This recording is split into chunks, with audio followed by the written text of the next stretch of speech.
Yo, you only need to watch the first minute of this video to get this idea across. And the idea is this, that you should be making your own sketchbook tour videos because, above everything else, it makes you a better artist. Here's why. 3 things.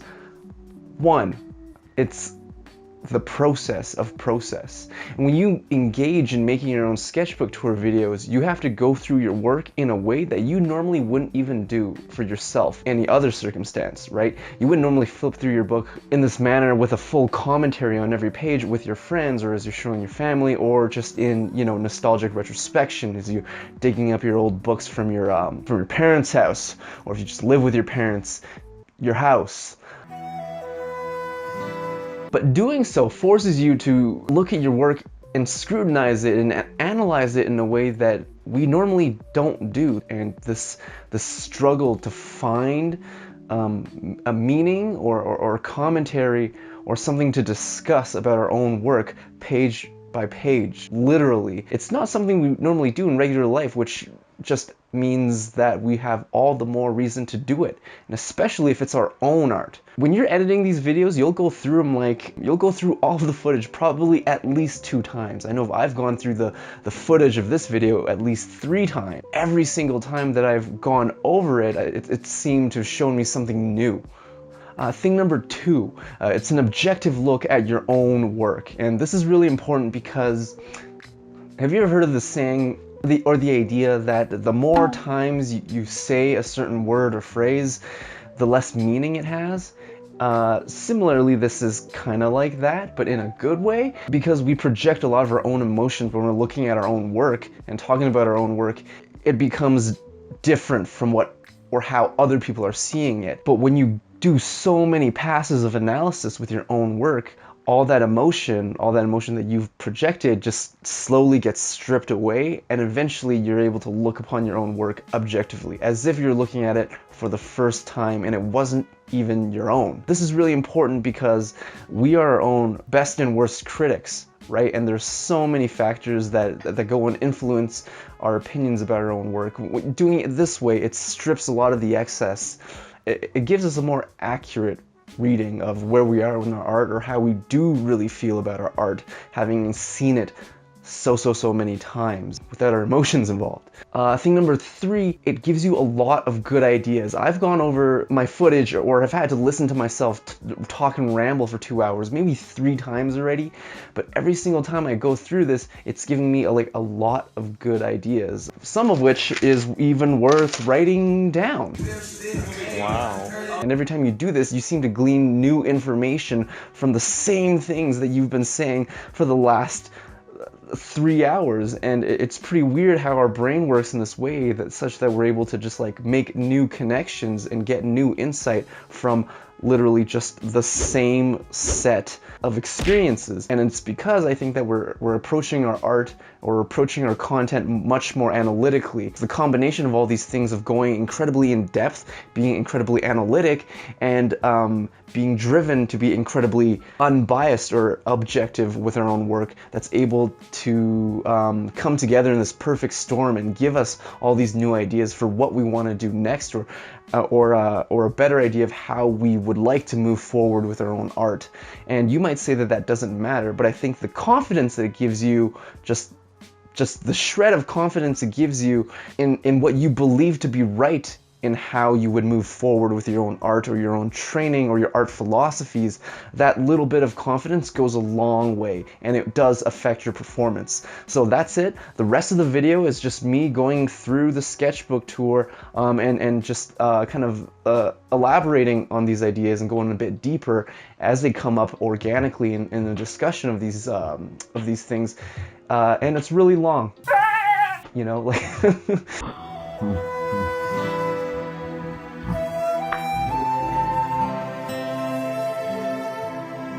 Yeah, I'm totally fine making long videos. I really don't care. If I think there's some value there for somebody, I'll just leave it in there. I really don't mind.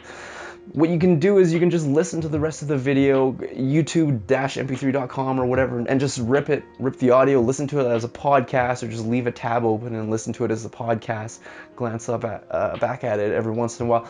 Honestly, that's how I do it. That's how I do a lot of, that's how I enjoy a lot of the sketchbook tours that other people are posting online. If any part of what I've said before or what's coming after might resonate with you, I highly encourage you to make your own sketchbook tour too.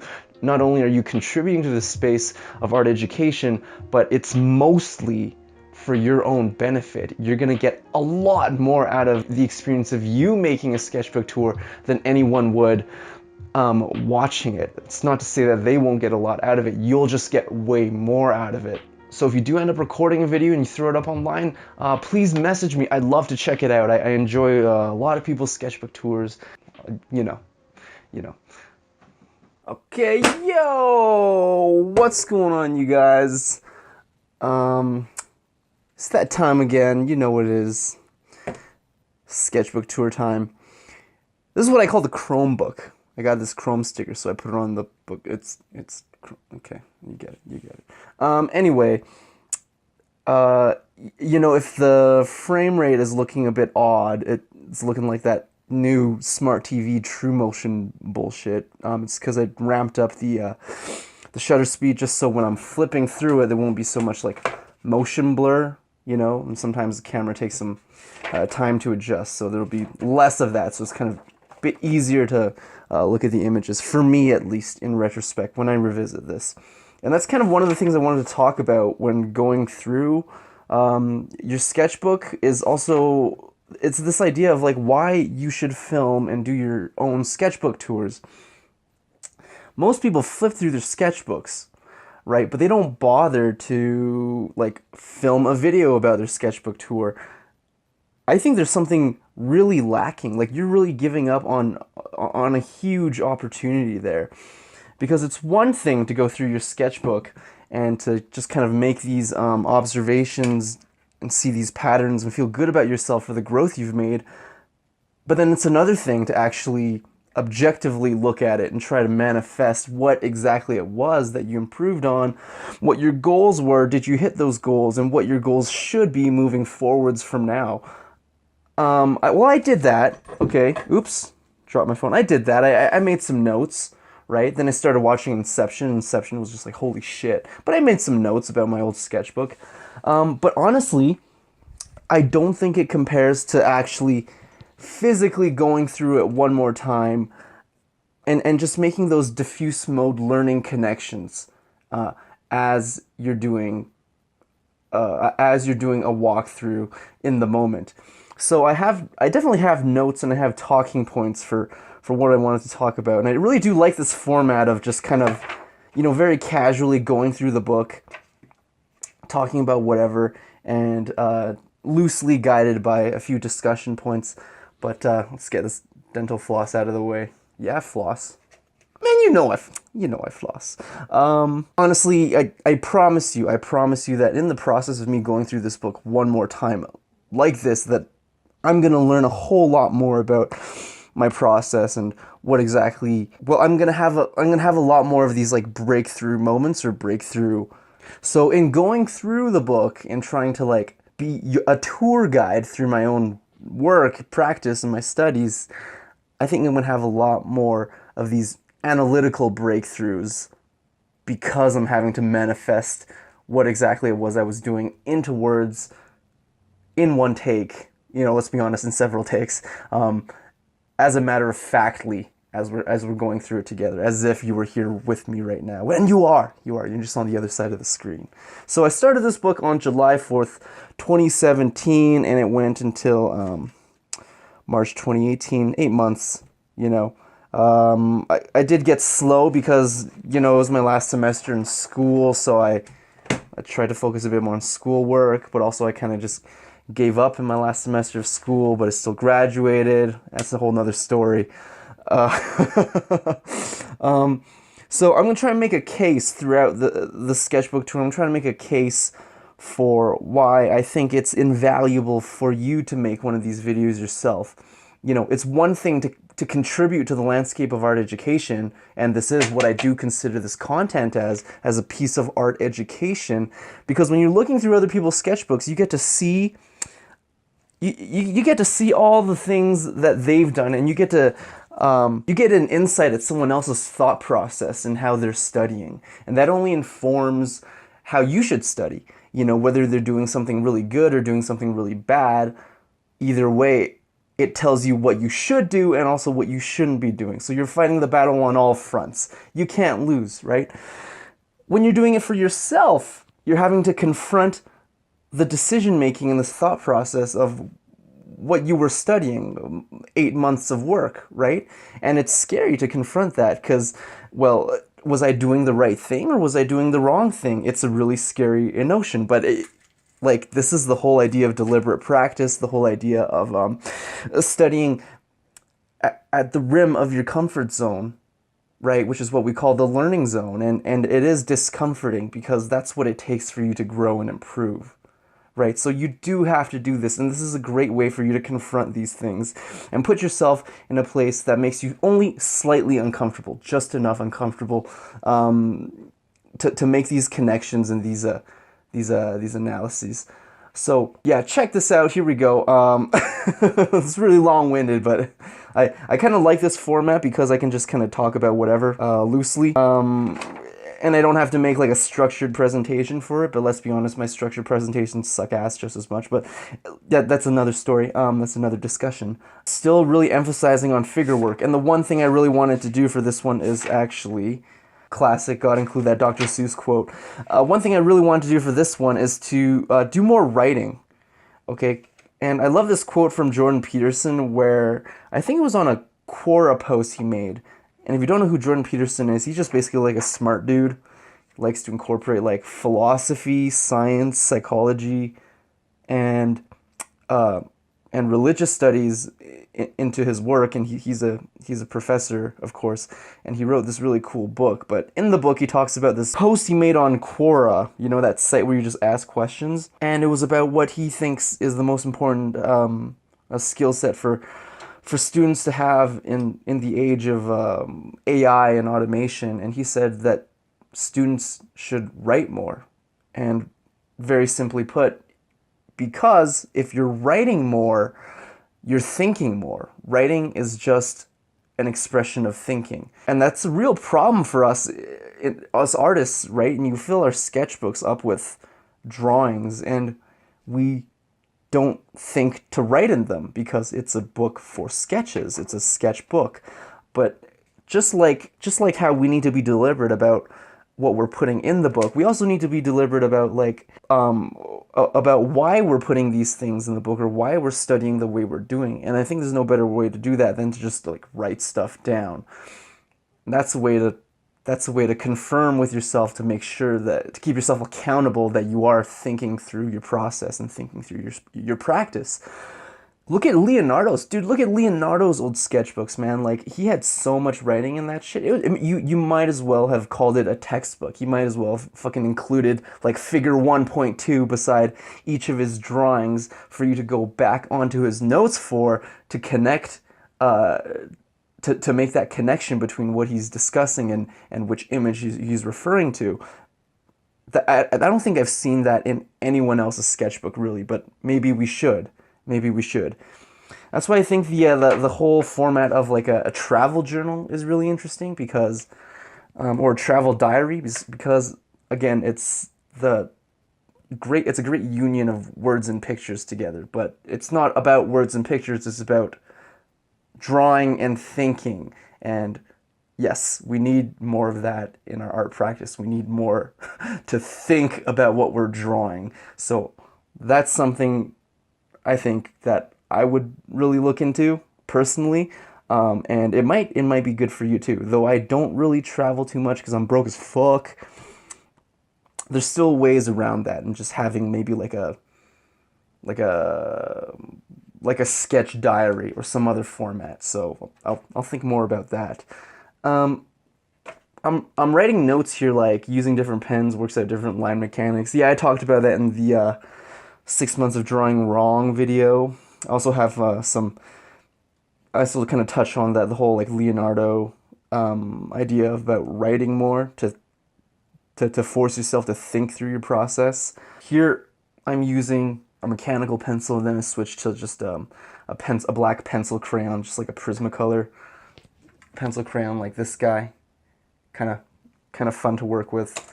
And again, it's a lot of figure work, because I think for a lot of us, you know, if you're a plein air painter, if you're a plein air landscape painter, like, you'll know it. But for everyone else who got into art because they love comics and animation and storytelling, I think a good amount of our time will have to be spent on drawing figures and doing faces, just because we got into art for the storytelling. And it's hard to tell a story without characters, right? And we connect with characters who are human, or those who look more or less human, right? Like, yo, Mike Wazowski, big-ass green eyeball, is still a person. He still has arms and legs. He's just like a tubby green eyeball. Like, we may know some people who look like that. And that's good, because when we look at Mike, we're like, yo, that's Mike Wazowski. That's a person I know, right? That doesn't make any sense, but okay, let's move on. More faces going on here. Fun time. More faces. You can see my default comfort zone thing I like to do here for fun. It'll always find its way in, just like a really basic profile view, and then just kind of designing a character from the profile. I think that's a lot of fun for me, because you don't have to worry about symmetry. You're designing. Normally we design from the front, but it's just kind of fun and interesting if you think, well, what if instead we started designing from a side profile view? How does that inform the character when we do flip the design, rotating it into a portrait, a full frontal view? Figures. Figures. I went through with a pink pen and just kind of made notes on my old notes. Figures with perspective. I'm just like, ha, lol. Because I obviously didn't do it, but I am kind of doing that a bit more in my current sketchbook. I'll show you what I mean. Like more perspective, some perspective work, some more figures in perspective stuff. And stuff like this I found to be really helpful, but I'd love to make a more comprehensive video discussing that stuff once I'm done this book. So I'm about a third of the way through, I'd say. Almost there. Okay. Yeah. I mean, I really like doing these videos because I can just ramble loosely on a loosely structured like itinerary, and it's and it's great. I've honestly even thought about just like different ways to stratify like smaller sketchbooks, just so I can like finish a book quicker, so I can just show something and have something to talk about and do another one of these videos, because it's a lot of fun and it's really easy, and I get a lot out of it, right? And I'm hoping to give you a lot of value for sitting through like a fucking hour-long video, which you might also consider to listen to just as a podcast instead of just watching me flip through a book. Like that's really interesting, says no one, but I get a lot out of it, and I hope that you do too. But at the end of the day, I gotta be honest, this was mostly for my own benefit, because I feel like this is something we really all should be doing, is retrospecting and introspecting on our own work, retroactively. I'm doing some studies of, this is from Super Sons. I just look at a comic book and I'll try and map out the composition just so I get a good sense of like some of the frames and how this guy, Jorge Jimenez, spelt like this, Jorgejiminez,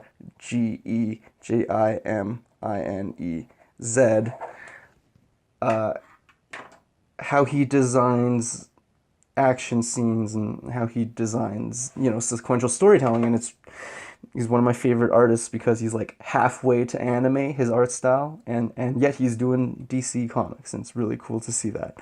Yeah, I love it, and his character work is great. It's really dynamic, really refined anime style, I would say.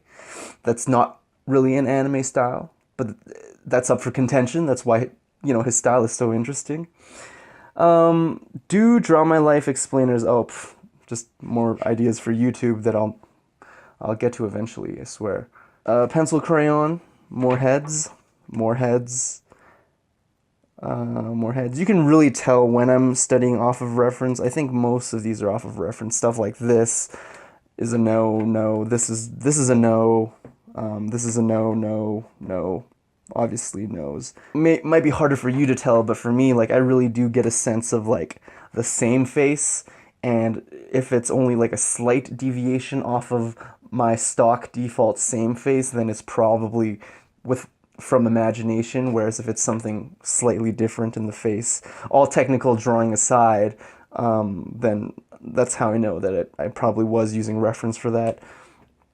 A lot of these, like all of these dudes, probably no reference, because they're very much like just featureless, I would say. They're very generic looking faces, and that's kind of my thing.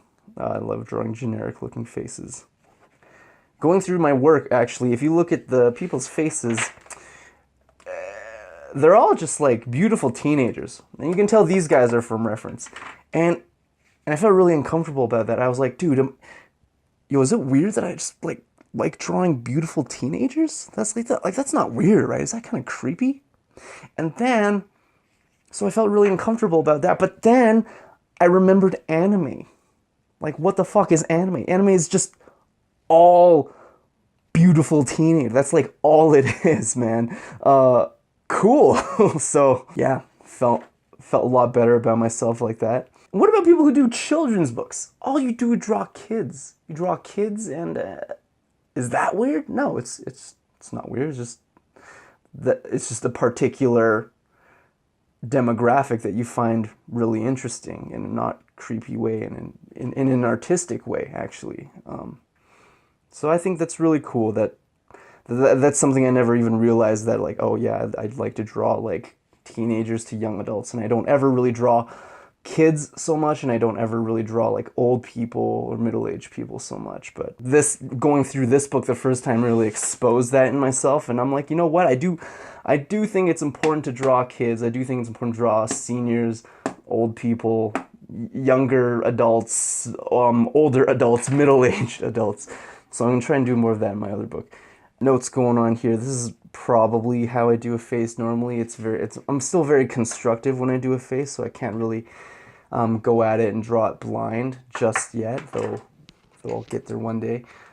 So I'm still writing here and there, writing stuff. It can be as simple as just like better lines. Sometimes you see me like something like this, or I'm like really rushing through the line work, and I'm like, no. It can be as easy as just catching yourself doing that and then writing it off to the side. Write better lines.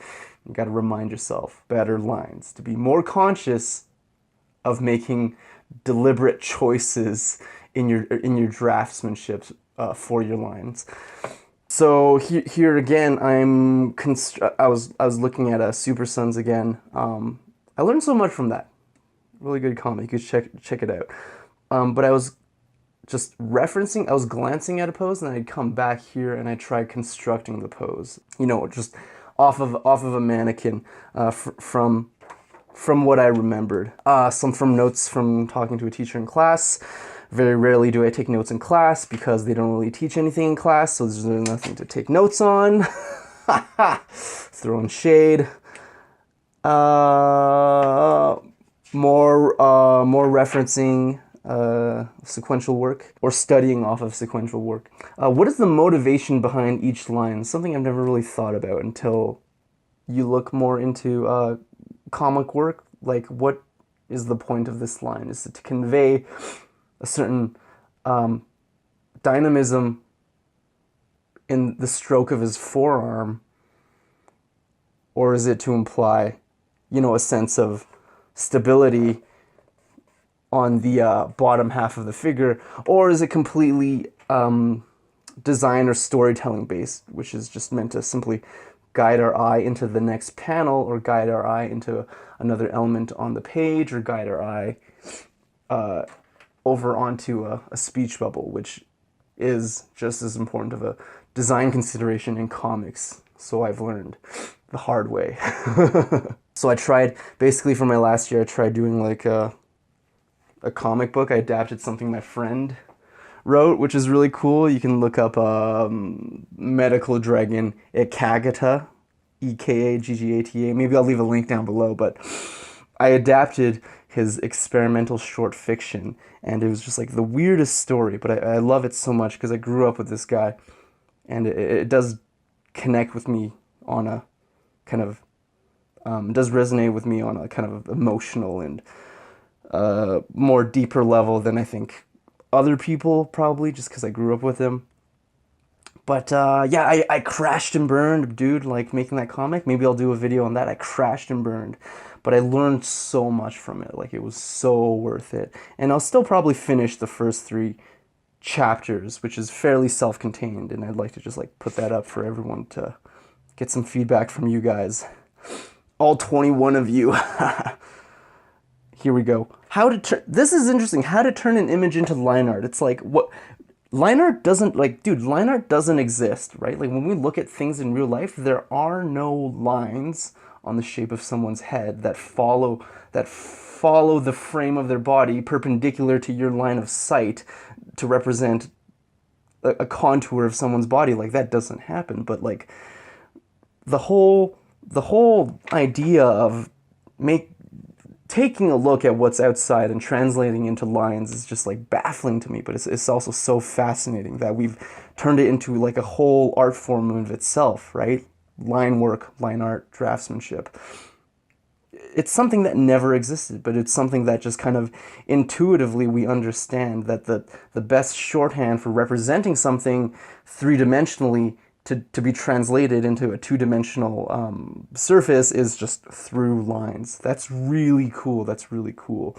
No one cares, but that's really cool to me. I was trying to redesign Charizard here, whatever. It's kind of a good way to split up your page. I wish I did more of this, but you do one half of just studies and then the second half of applied studying, basically, you know, working from your imagination instead. And I wish I did more of that. So that's something to keep in mind. That's something that I didn't come across the first time in my notes. See, guys? I'm right.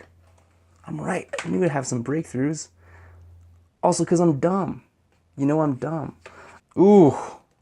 Good shit right there. Just doing some designs for a friend. We'll see. Actually, some of these aren't too bad, but I don't know. That one thing I did take away from art school is just how important it is to thumbnail, and I think that is something that you have to learn, just something where the majority of the learning is gained off of just pure mileage, and not so much not so much of a knowledge-based discipline as it is more mileage based. Like, you can only get better through doing a lot more of it, whereas something like painting could be considered having a good amount of it being knowledge based, you know, understanding of physics based color and light, and brush work, edge work, and design, you know, was very theoretical. Stuff like that, and, you know, in contrast to something like that, I guess is what I mean. Here I was trying to redesign Charizard for a 3D piece that I never kind of did, but oh well. Oh, it's your girl. Now I was just doing some studies off of Tokyo Ghost. Really cool. Really cool comic. I really like Sean Gordon Murphy, man. He's so cool. He's so awesome. I think the first book that I read of Sean Gordon Murphy's was Punk Rock Jesus, and oh my god, was it awesome? Holy shit! And there's an interview it's interesting in this day and age, right? Like, there's an interview he did with Off Panel, I think is the podcast. I'll try and link it down below, but he's just basically talking about how much more money or how much more successful he could have been if he decided to put that book through Image and be independent instead of Vertigo. And it's just so interesting that that's happening to very established creators in this day and age, where they're starting to second guess whether or not their involvement with a publisher or being part of the industry and not so much being like independent for themselves is hurting them or to their benefit. And the fact that they're second guessing this means that there's a real shift in the marketplace, right? Where like people who are independent, people on YouTube, or just people who just like just are smart about going through Instagram and Twitter, artists, I mean, are able to push their own product and be very successful off of either just commission work, brand deals, or just their Patreon or teaching. You know, that's a whole nother avenue that's coming up too in the age of YouTube art education. And I'll be honest, man, like I'd credit cynics and like Psychra to be my teachers more than some of my actual teachers at school. Like I learned design off of these guys. I learned technicality or the technical stuff off of these guys, like Photoshop and design principles and even anatomy and brushwork and all the finer subtleties of drawing that just like we don't really discuss at all in art school. I learned off of these dudes off of YouTube who are just making videos because they enjoy making videos. So I owe so much to the landscape of online art education that I'm almost like compelled to give back in some way, right? And to be honest, I don't know what the best way to do that is. I'm still trying to like find my voice, find my prerogative in that sense. And but that, you know, that's part of the journey, and they had to do the same thing. And it's worth remembering that it was the same thing for them too. So if you're wondering, you know, should I make a sketchbook video and put it up on YouTube for yourself, and you're worried that, you know, that it might not be your voice, that this might not be like the best production quality because you're just shooting off of your phone and using a mic on your phone, well, guess what? Like that's literally what everyone did. It's part of the process. I think that if someone were to start like make a channel on YouTube school, one of the earliest, you know, foundational courses would be to just start making videos with really shitty shit. Right? Where you're not thinking about the technical stuff, you're not thinking about f-stop, shutter speed, color balance. You're just making videos and you're just focusing on what exactly it is you want to be pushing out there into the world of yourself in the first place. That is the first thing to probably figure out. And admittedly, that's obviously something I skipped, but I'm trying to backtrack and really take the time to think about that stuff for myself now. And it's a great process. I love that whole process of self-discovery. What's going on here? Yeah, drawing with pen, really cool. This one I was looking off of just Pinterest reference, and it's good because I take a pose and I'd kind of try and reinterpret the costume and the drapery and some of the more subtle design work on a character off of a given pose. That's really cool. It's something I should do more of. One of my goals is to write that, and I'm okay saying this because I'd love for someone else just to like steal my ideas here and for you to go out and do it better. Like, hell yeah, dude, that saved me a lot of work.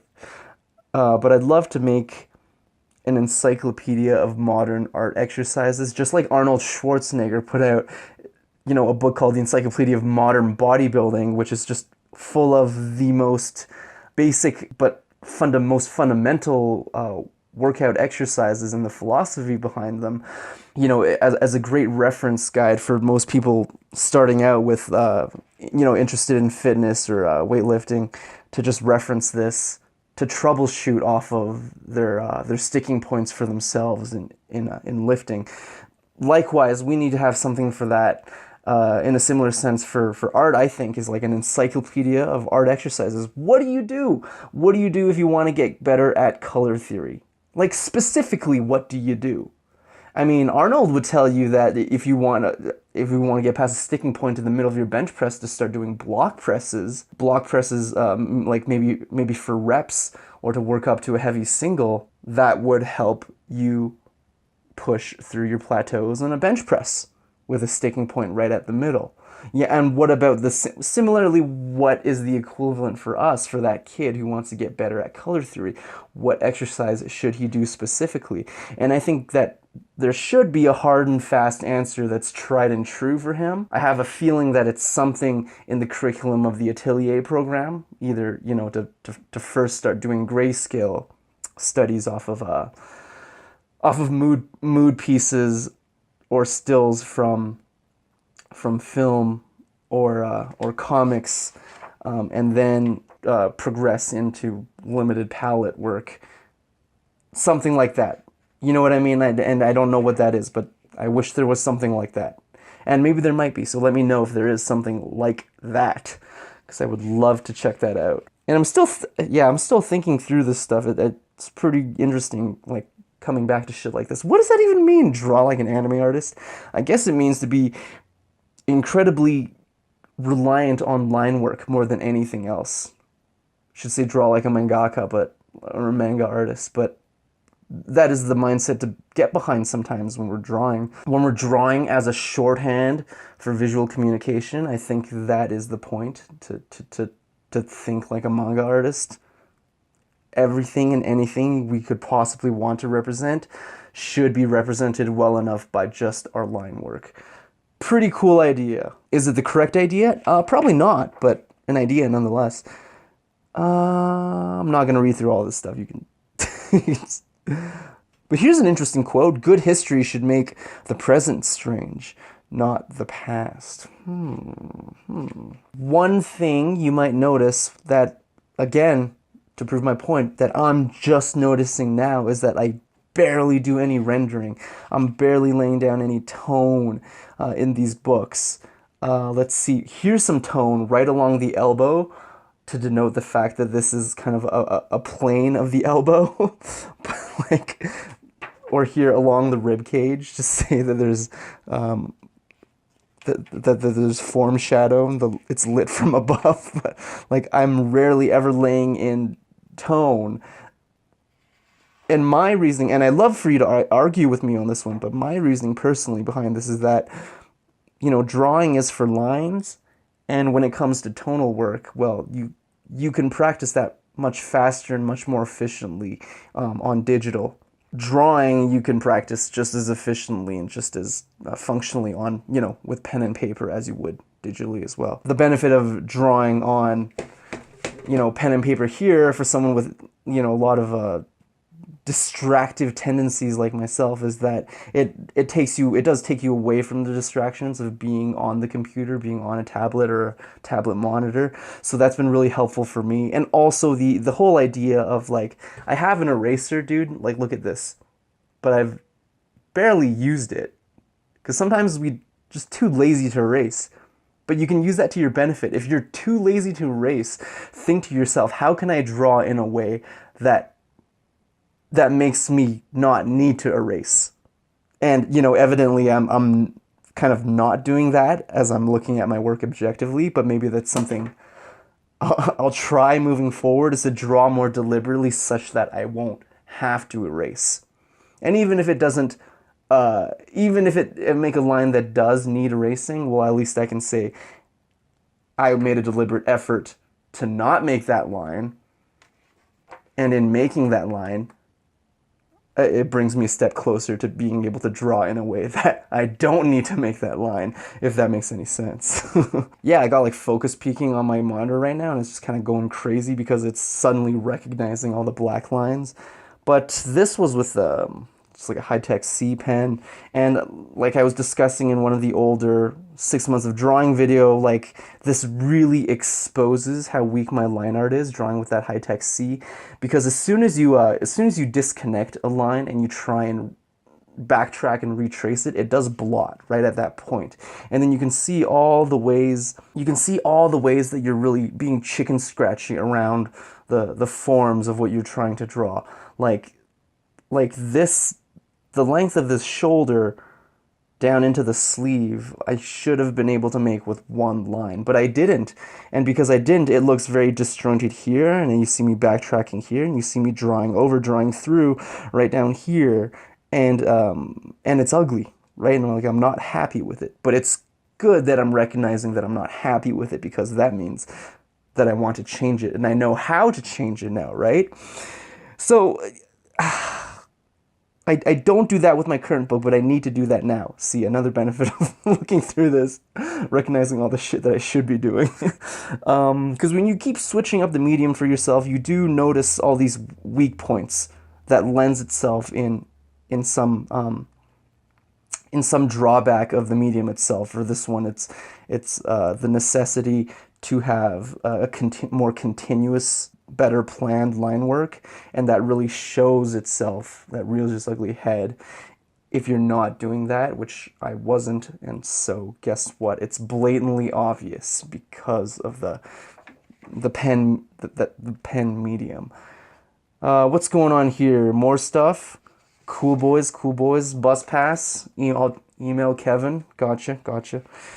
Just 8 months late on that, but I'll do it.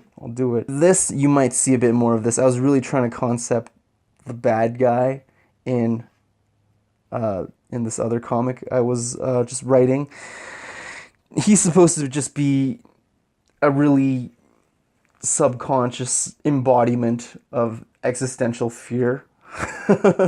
So it's like the idea of just like almost like of a matriarch having this womb of someone who like gives birth, would give birth to you, and the idea of clocks, the idea of like just time ticking away, and a wingspan of just pure void, right? Like looking into its wings is just black, just matte black. Some ideas I had, and keep working on it. Never really finished it. Never really finished anything. That's because I'm not happy with the level I'm drawing at. But you draw to get better, right?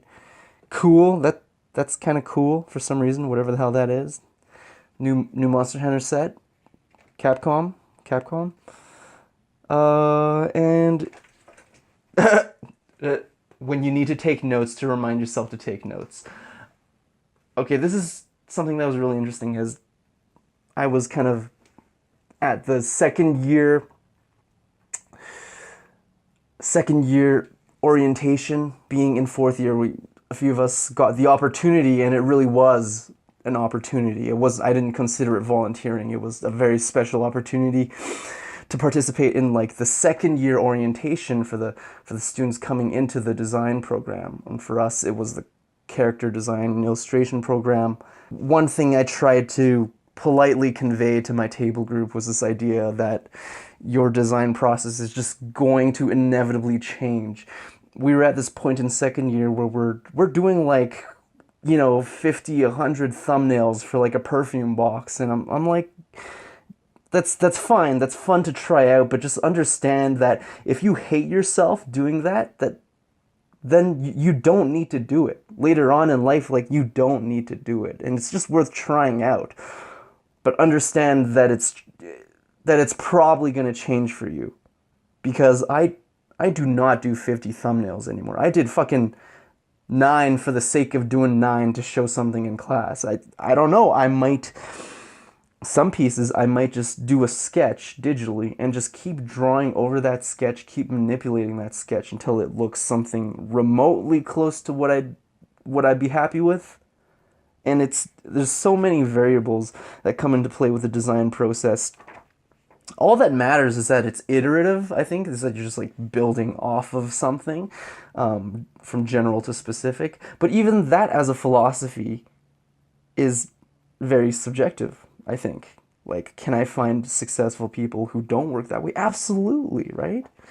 And that's just like something I really wish I did a better job conveying to the second years, is like, this is all so subjective.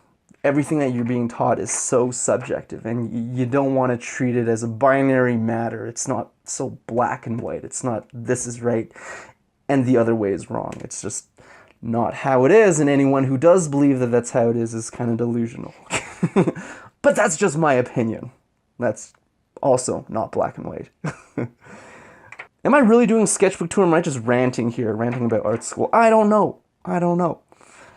Some heads and profile. This is a tough one. There's so much subtlety to go into a profile head. You know, if you let their mandible come out an extra half inch or something, it like conveys a totally different personality than someone with a conventionally aesthetic, you know, slightly steeped mouth curvature.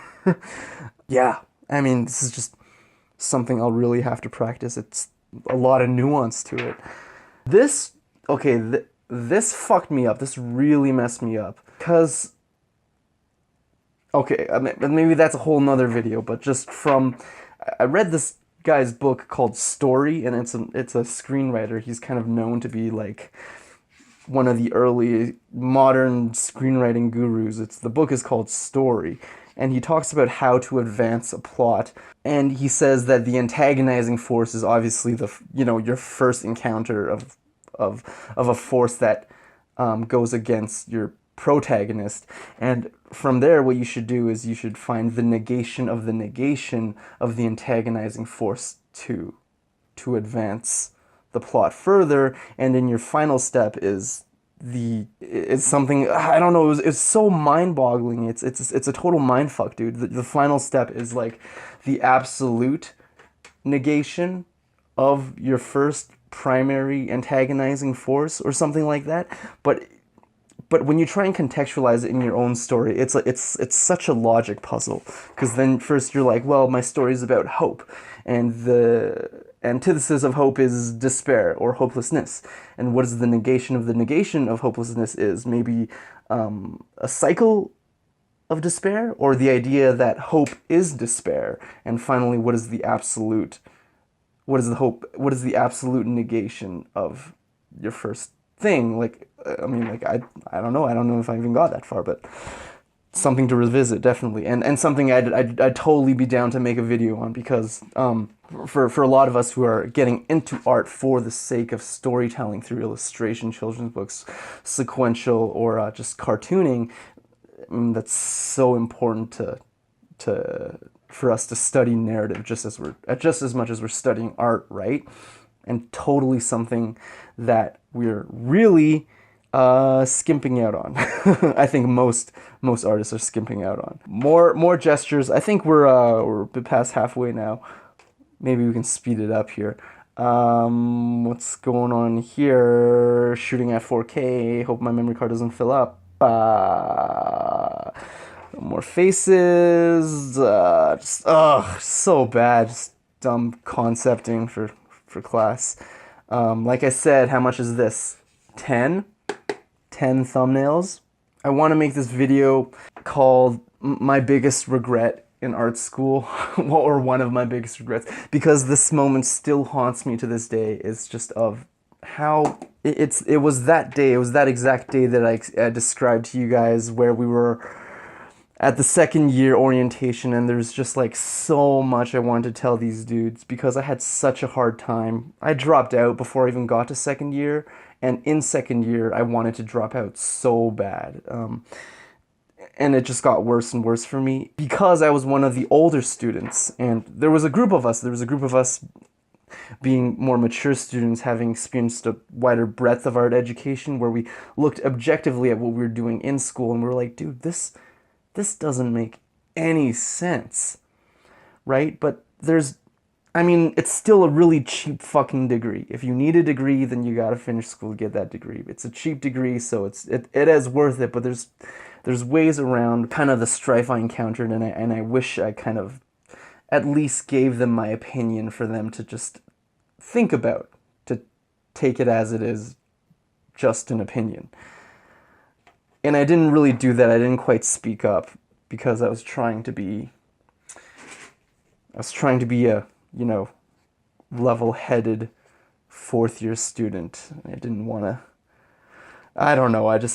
You see what I mean? This is why it haunts me to this day. I really did feel like Oscar Schindler at the end of Schindler's List. You know, where he's like this car could have got me 4 more Jews. Except I'm not trying to save Jews. I'm trying to save someone's like artistic. I'm trying to save someone's dreams. That's honestly how I saw it. But anyway, it was my friend here drawing his characters for me. He's really good at anime stuff. My other friend.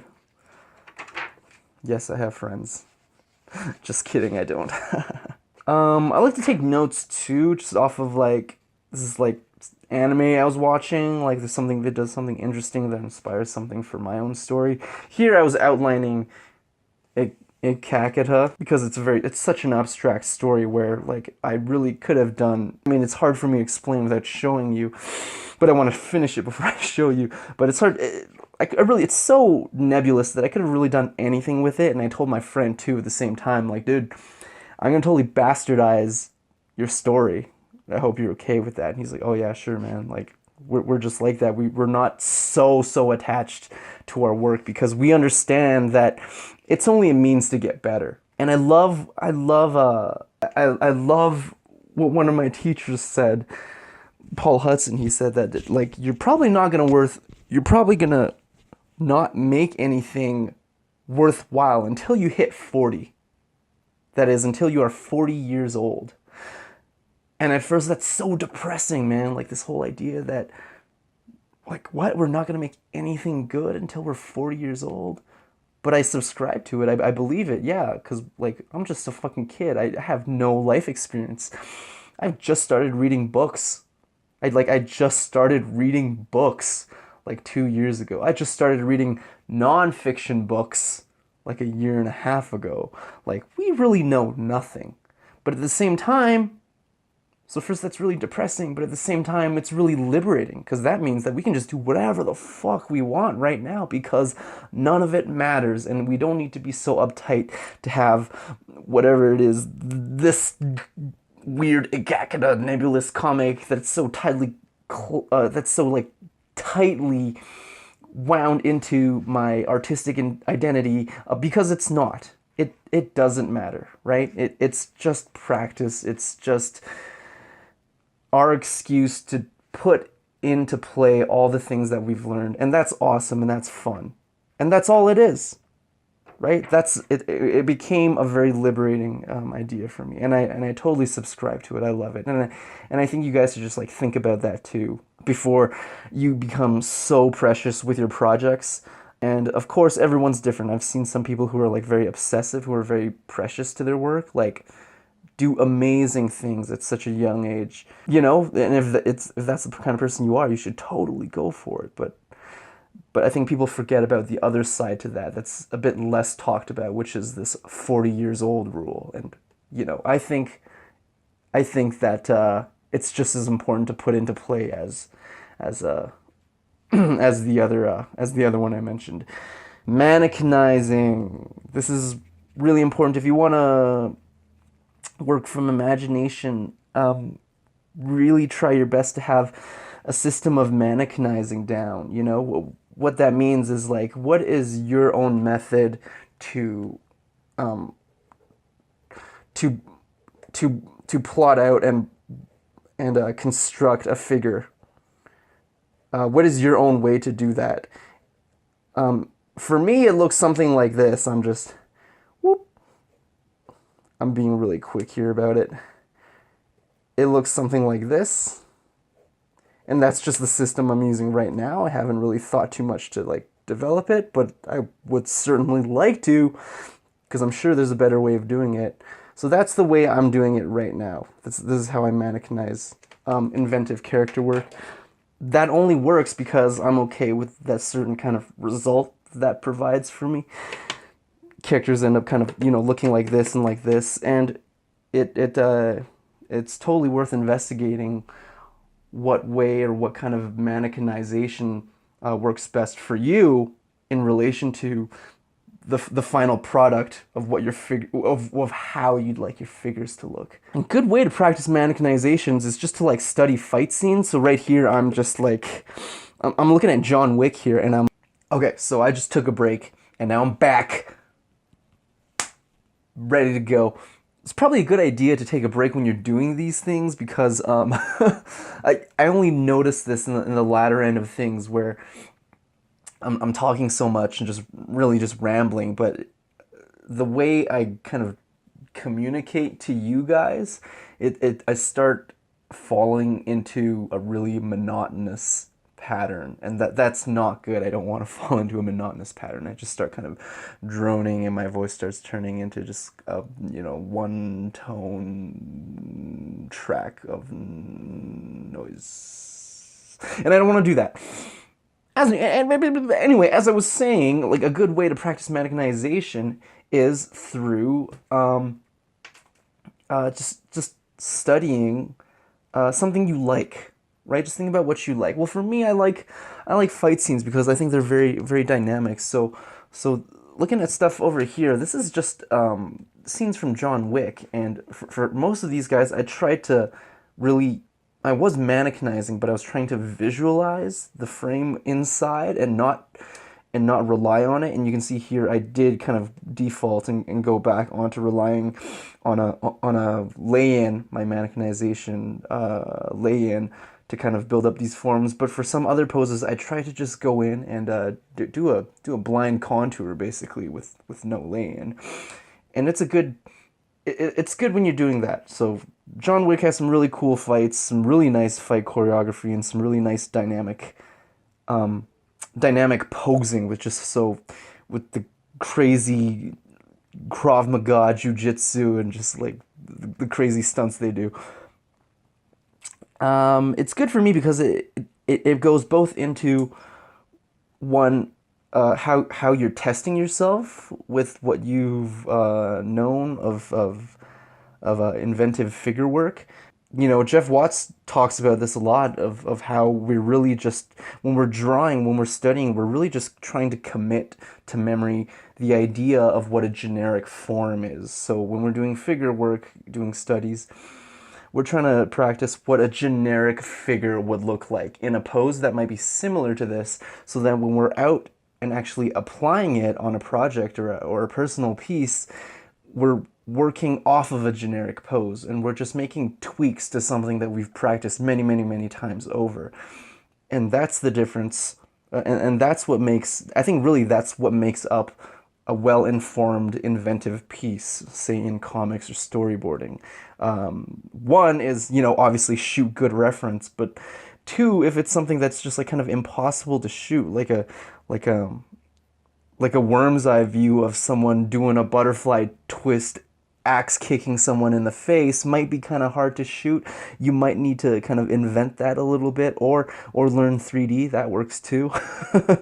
but in cases like that, we really have to fall on our knowledge and our expertise with these generic forms. What does someone look like shot from below, lying down? And that we can work from that and get them twisted into like a butterfly twist axe kicking pose. That's where we go from there. So try that and look up cool. Just look up like top fight scenes in films 2017 on YouTube, and then just scrub through the clip. You can use period and comma in the YouTube browser to just go through frame by frame and find a nice frame. And also when you're scrubbing through these scenes frame by frame, you kind of get a notion for how the body moves during doing certain things. Like you'll kind of start to notice how the hip will kind of sway back and forth. Almost not, swaying is the wrong word because it kind of just pops back and forth as someone's walking, right? Because it's almost more of a twitch of a move than a subtle flowing of emotion in like most people's walk cycles. So there's a bunch of stuff like that you'll notice only if you scrub through frame by frame. And there's a lot more that, and I hope you don't think that I've gleaned a lot from it, because I'm not that analytical when I'm studying, not as much as I should be. There's a ton more stuff out there that I should be learning off of doing video studies, but I'm not there yet. Working on it, working on it. Okay, wow, this guy's hair is pretty cool. Embarrassing story, but I used to like bring drawings of like hairstyles uh to the salon hair cutter place for the lady, and she would always kind of smile and like also laugh at me, because like people just don't do that, but I would, because I'm like, hey, I can draw. Like, it's easier for me to just show you what I want rather than just, describe it to you. Like, so much is lost in our words when trying to communicate a visual concept, right? Yeah, it just goes to show again, drawing is still our best shorthand for communicating a visual concept. That might have been here. That might have been 20 minutes ago. Okay, cool. Cool. This is really good for comics. Yeah, this is really good for comics, and as crazy and oh boy, as crazy as conceptual as this comic is that I was working on, like I don't really care, because I've gleaned so much off of just like the process of trying to adapt something that's literally the opposite of what I was talking about. Like, these are very philosophical, metaphysical ideas in my friend's like experimental short story, and the problem with that is that they're not visual concepts, and so I have to do the opposite now. I have to kind of like reverse engineer these ideas and try and figure out what the best way is to represent these as a visual motif, or as a narrative, or just as anything to be put on page for me to visually communicate an idea that he's trying to put down. It's really tough, but it's a great exercise, and I failed. I absolutely failed, and you'll see it when I finally finish the first 3 chapters. I just kind of need to like tone it. Basically, all the sketch work is done, but yeah, I don't regret it all, because it's such a great learning process, and that's just like another thing that I think, only realizing it now, that we could be doing, is like to take really difficult concepts, hard stuff like philosophy or metaphysics, and try and convey that in a narrative piece, or through illustration, or drawing. So, like I said, drawing is a great shorthand to communicate or to record visual concepts, but let's push ourselves even further. Let's say, what about communicating the idea of an existential horror? You know what I mean? Like, what does that look like visually? What is my brand of what that would look like visually? Existential horror. That's a tough one. Whereas a more visual concept, such as I don't know what's a good visual concept. Somebody the idea the idea the idea of drowning in an abyss, right? That feeling of suffocation, drowning in an abyss. Well, you can communicate that visually quite simply. It's just like someone in an abyss drowning. Use scale, make them really small, use contrast. He's light, the background's dark, it's a void. Like, that's a really easy thing to draw down on paper to communicate. Less so in words, as you can tell by the amount of words that it took me to communicate that visual idea to you. Yeah, it's a great exercise to do that, and the antithesis of that, right? Or is it the converse of that? I don't know. You know what I mean, right? Just push yourself. It's really fun. I fell into this accidentally, but I saw it as a great opportunity for myself, just because of how difficult it was, and also because of how removed I was from it. I was really impersonal to my friend's story, but I also loved it just enough. So it was the right amount of disconnect and the right amount of emotional stake in it for me to be able to say, okay, I can invest. I can invest myself in this, but also have fun and experiment with it, and not be afraid to fail, because I am still kind of disconnected from it. It's not my story, right? It's not my baby. And I think he feels the same way too. It's just an exercise for him. It's not his baby either. Kind of like this drawing. I kind of drew this one blind, no lane or anything. He's kind of like a weird dystopian future armor girl with like a part of an antique that she found. Kind of an interesting pose. I should have fleshed out the rest of her body, but it's too late now. One more thing about comics. I'm sorry. I should do like an actual video on this, but and I will eventually. But this is really helpful for me. Just like literally thumbnailing, because these are about the length of my thumb. Every single page breakdown, little sketch I've done. But then it gets complicated, and I almost wish they did this traditionally and digitally, but I mostly tried to do this traditionally. And so I started drawing like a bunch of notes and a bunch of arrows going back and forth, and I rearranged the panels, and I'm like, well, I should just scan it in and do the rest of this digitally if it comes to that that level of a reorganization. So that's kind of a missed opportunity there, I think. But it's, it's that's part of the process, dude, and that's okay. Now I know to do that, right? Some more faces. Looking at reference for these guys. More faces.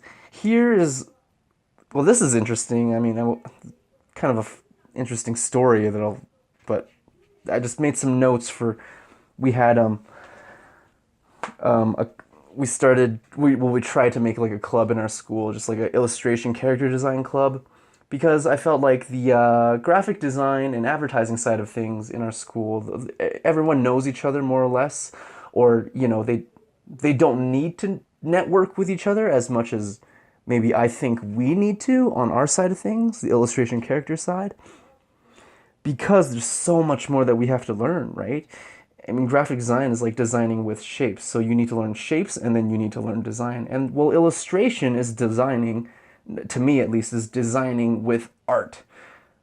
And now we have to deconstruct art. And how many facets of art are there? There's the fundamentals, and there's realism, comparative measurement, painting, drawing, and then the design of that, and then there's color, and then there's style, and then there's art history, and then there's aesthetic, and then there's like developing taste, and there's many, anatomy, don't forget about anatomy, and sculpture. I will argue that sculpture is important for 2D artists, and then 3D software. No, I totally just left this camera here on the tripod for 3 days, but I'm coming back to it now. Coming back to it. And no, it's really good. I think it's been really helpful just like taking a step away from this for a couple of days. It's pretty cool. Because it gives me time to just kind of collect my thoughts again and revisit what I have done and kind of think on what I'd like to do next. I mean, this is a lousy excuse of a sketchbook tour, I know, because I'm not really talking about what's going on here. Not so much, because it's a lot of the same thing. I think all of this is just mileage. It's just mileage and mileage and mileage and mileage. And I'll talk about this in maybe in my next video, or I'll talk about it now. But there's a nuance to the mileage, though, is that I wasn't doing here, that I'm only starting to do again in my new book. And I do discuss this in that like 4-hour long video, learning how to learn art on my channel. This idea of programming, right? Where I'm not really planning or regimenting any sort of structured training program for myself. It's just kind of like sit down and well, what should I work on today? Oh, figures. I guess I'll do some figure drawing. I guess I'll do some constructive work. I guess I'll do some faces off of Pinterest, and it's so random. There's really no method to the practice of practice, if you will. And that's bad. I think that's bad. I think we need to be structured. And it can be incredibly simple structure, like a 3-day split, if we're talking about powerlifting. Like, people do, bench squat deadlift day, bench squat deadlift rest. And it totally works for them. You'll get really, really strong doing bench squat deadlift one day after another. but that's deliberate, and that's a program, and it totally works.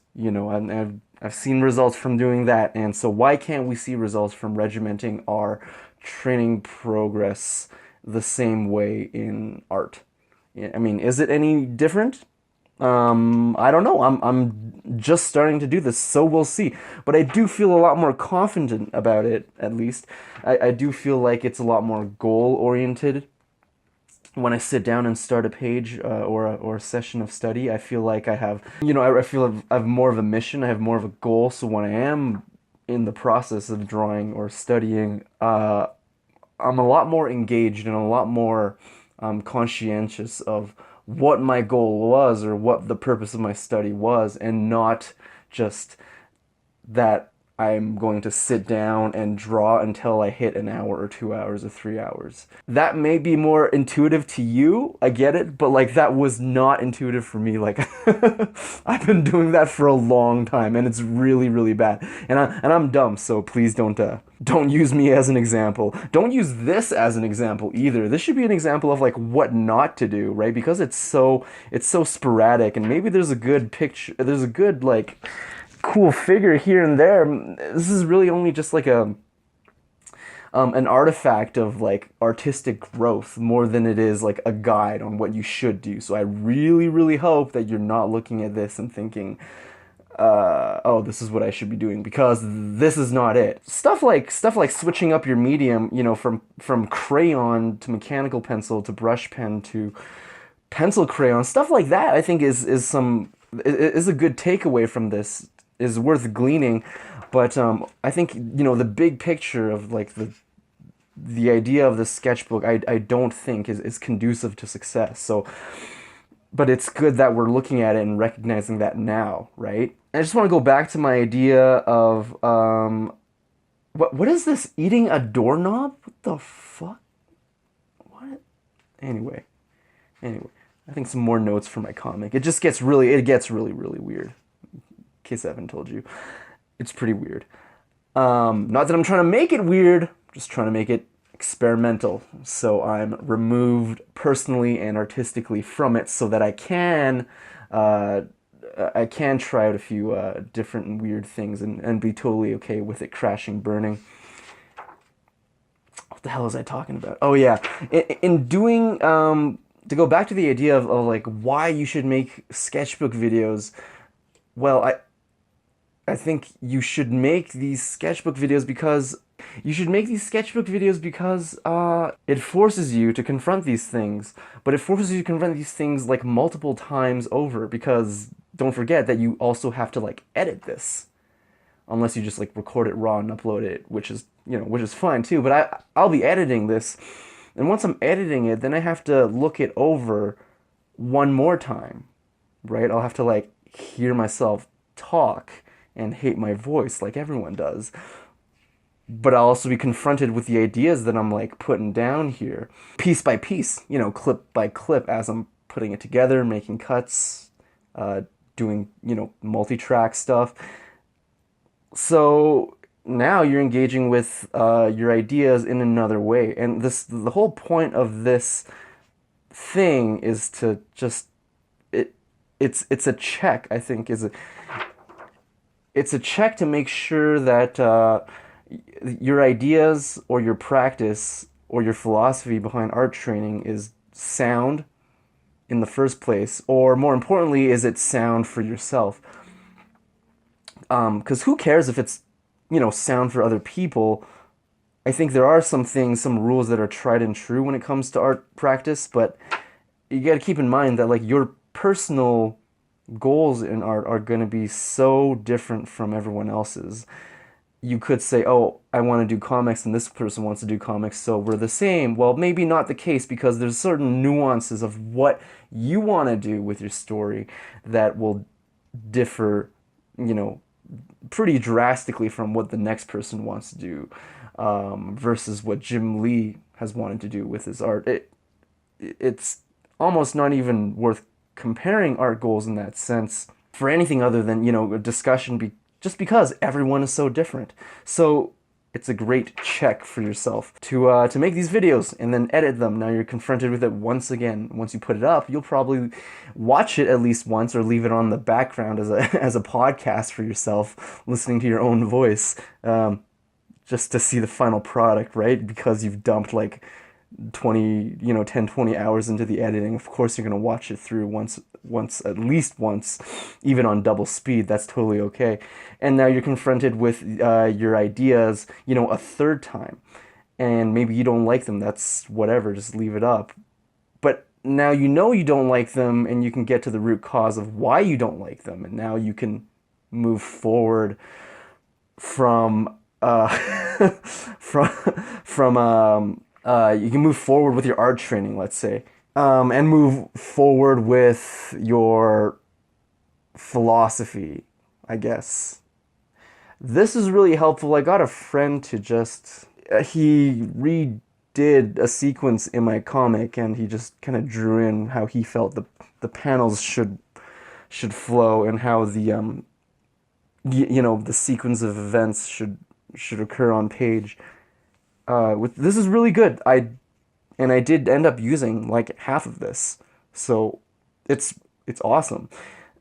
I'm reading this book called Originals, which kind of debunks this idea that artists are good at like proof checking or assessing their own work.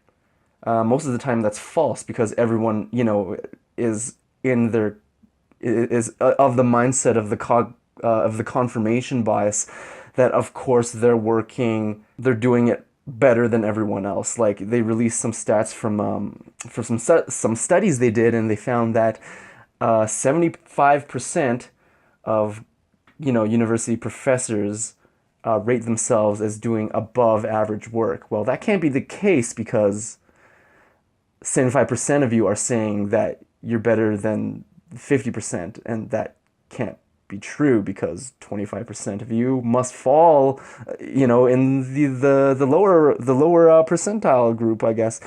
And this is true across many different fields, right? Where the top 10% of people in a company will believe that they're in the top 1% of people. Well, that can't be the case, because you're 10%. So in reality, only 1%. You know what I mean? Only 1% of the people in the company are in the 1%, not 10%, but the 10% feel that they are, and that has to do with the confirmation bias. So the point of this whole study in this book, Originals, that's the name of the book, is to say that artists are not good at proof checking their own shit, their ideas, their innovations, their process, or any stuff like that. And also, art directors and managers, likewise, are better, but still not the best at making these assessments or predictions as to whether something is, objectively good or innovative, or a successful innovation. So the third group that they researched, the evidence was really telling, and this is what they're saying your best bet is if you want an honest and constructive opinion on your work, and it's to confront it, it's to check it over with your peers. And they did a bunch of studies, and basically your peers, they found that for this particular group of people, they're about 75% accurate on predicting whether or not something is a success or fail, versus the 50% of people in a managerial role making predictions. And well, if you're having a 50% success rate on a pass or fail kind of test, then you might as well have been guessing, right? So 75% over 50% is actually incredibly telling as to how much more reliable this second group of peer reviews are, next to the normies, or anyone in an authoritative or managerial position, right? And the reason behind that, they found, was because fellow creators and fellow artists, well, they're people in your domain. They know the process, but they're also just remove it enough from your art or your project to be objective about it. You know, they haven't invested the same amount of blood, sweat, and tears into your work as you have, so they're not in this like the their reptilian brain kind of isn't taking over subconsciously for this like fight or flight decision making of this, you know, of this whole idea of yeah, this must work because I've poured so much blood, sweat, and tears into it, and I can't have it not work because I don't want to admit to myself that I've wasted my time this whole time. But the fact of the matter is, anyone doing anything, you know, on kind of when placed on that spectrum or in that kind of study, there's going to be people who are just, you know, objectively wasting their time. And that person's got to be someone, and that person could be you. So your brain denies this because the stakes are so high, and everyone's brains are going to deny this because the stakes are so high. But, you know, realistically speaking, just due to the nature of things, someone's work is going to be not worth their time, right? That's really unfortunate, but that's how it is. I kind of like this picture down here as like a little dude in perspective, and I'm trying to draw more dudes in perspective. I think this was a real fluke for me where I just kind of faked it and it just worked out somehow. Like I've been drawing, I mean, I don't know, man. Like I guess I started getting serious with drawing like 2 or 3 years ago. So I feel, you know, obviously more confident as a drawer than a painter, designer, or illustrator. Just a drawer. But I'm still going back and like making like head constructions because I get rusty on that.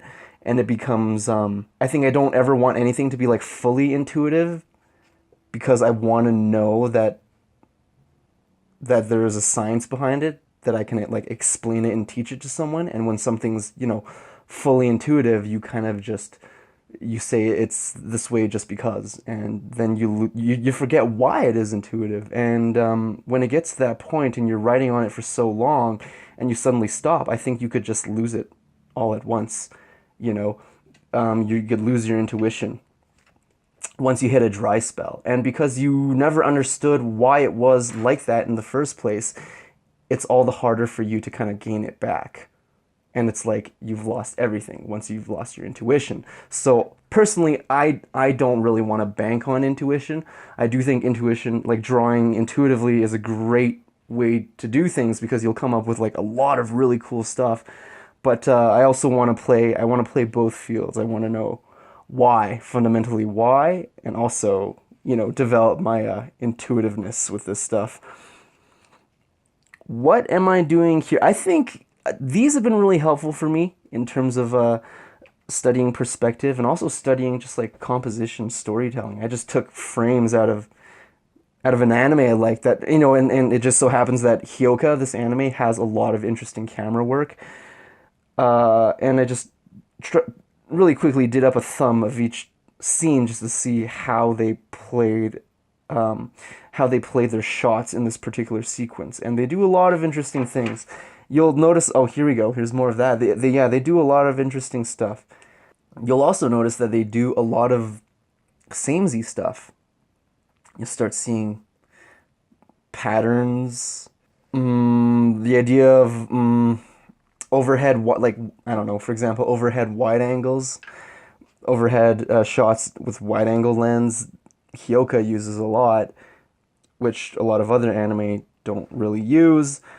And they like to play both extremes. They like to use like super wide angles, or sometimes even fisheye, and they like to use telephoto too, so the image looks like very, very flat or something. I don't know, something. Maybe I don't have it here. So the image looks very, very flat or almost like, you know, isometric, and it's really interesting seeing the play, the back and forth between really taking a spatially small scene and trying to sell it for depth, and then taking like a way bigger scene like a school courtyard and trying to compact it. And I don't really know why they're doing it, but you know, maybe I should just think about why they're doing it, but I didn't. But it's interesting. It's interesting. And it does make me think. It does make me think about these deliberate choices more and more. This page is pretty cool. I got some cool dudes going on here. A lot of these figures, you know, as lame as it is, like these are some really stock and default poses. And I don't know, they're just kind of boring. I don't know, they're kind of boring. I got to work on that. And here I am. I think I'm studying photos again. Here are some interesting poses. That's pretty cool. Going through more of this stuff. More studies. More poses.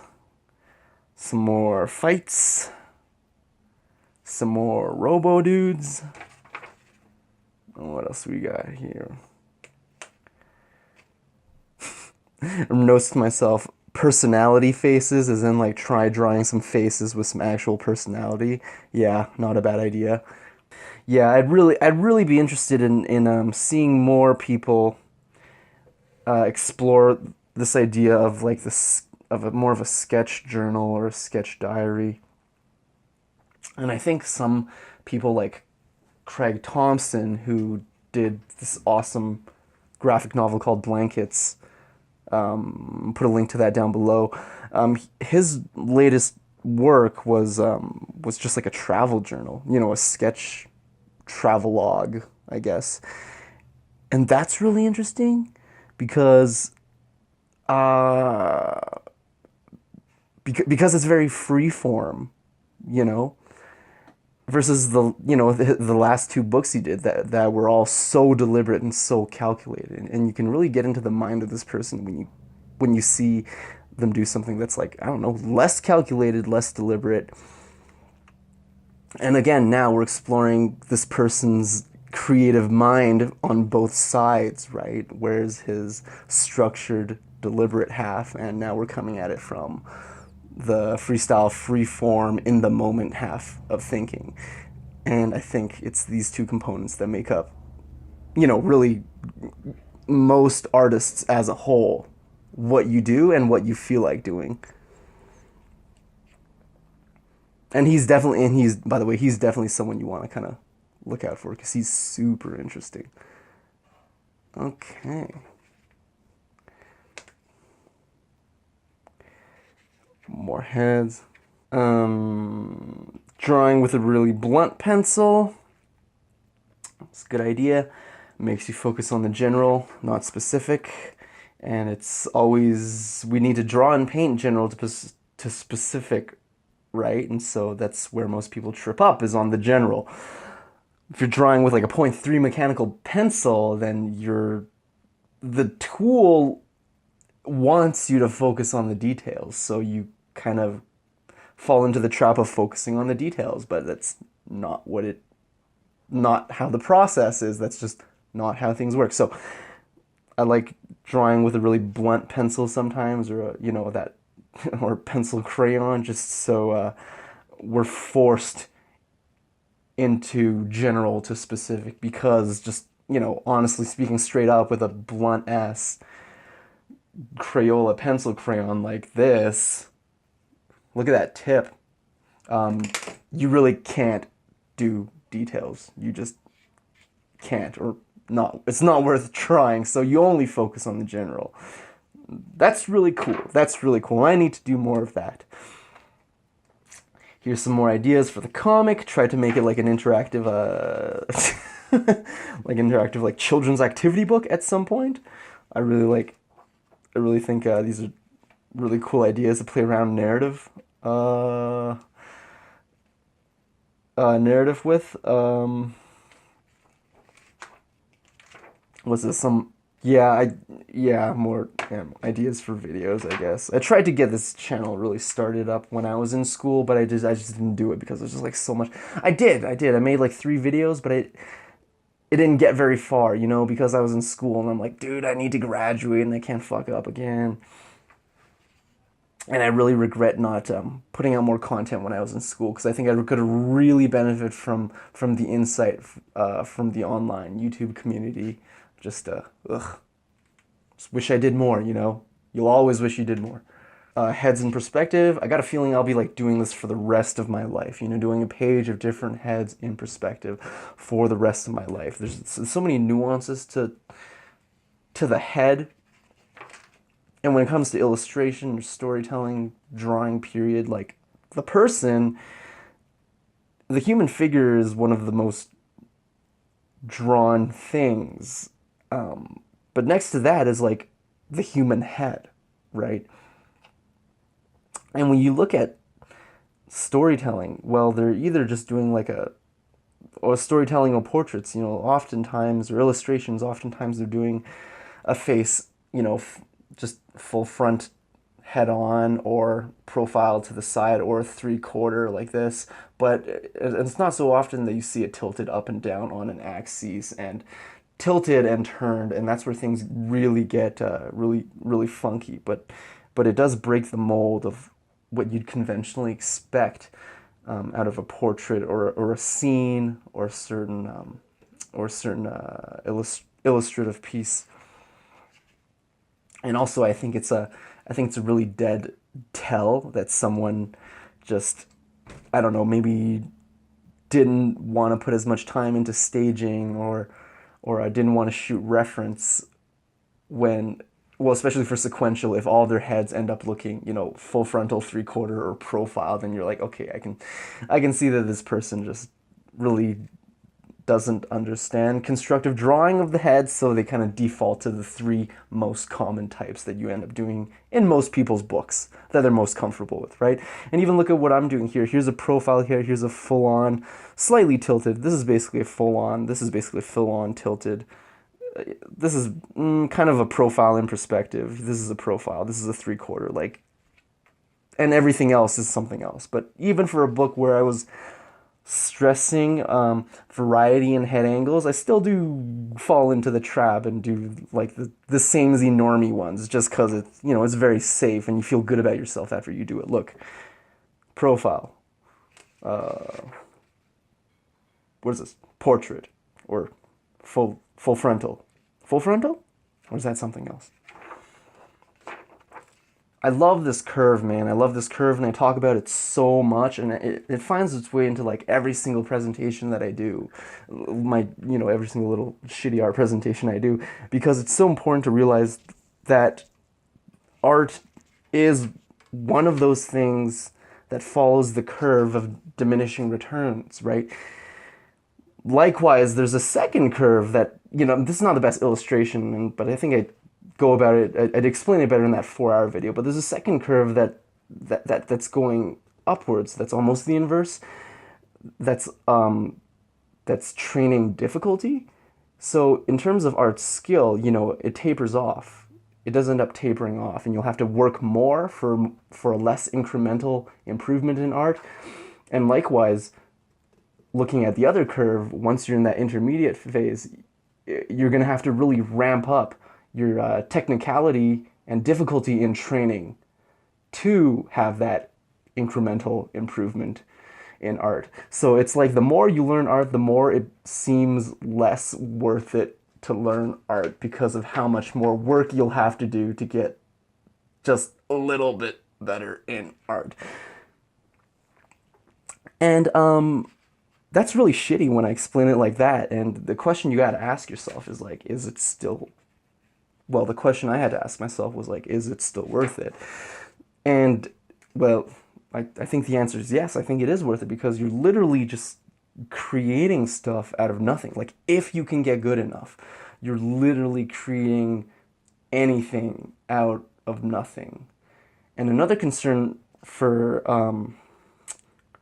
us might be, here's here's a page, drawing people in scenes doing stuff. It's something like one of my teachers always told me to do, but I just kind of never got around to doing it. And I think I'm justified in that regard, because when you're in school, there's some things you just skimp over, like perspective drawing and anatomy, figure, and posing. And so sure, it's great that you tell me to do that, but you know, I never learned that. I never learned that from the institution I paid money for, and I also don't have time per se to do that, because I have to do these assignments, or I've been like inducted into this idea that I have to do well on these assignments, which I totally did be inducted into that idea. I mean, like, not do well on my assignments. I mean, like, I bombed on all my assignments, dude.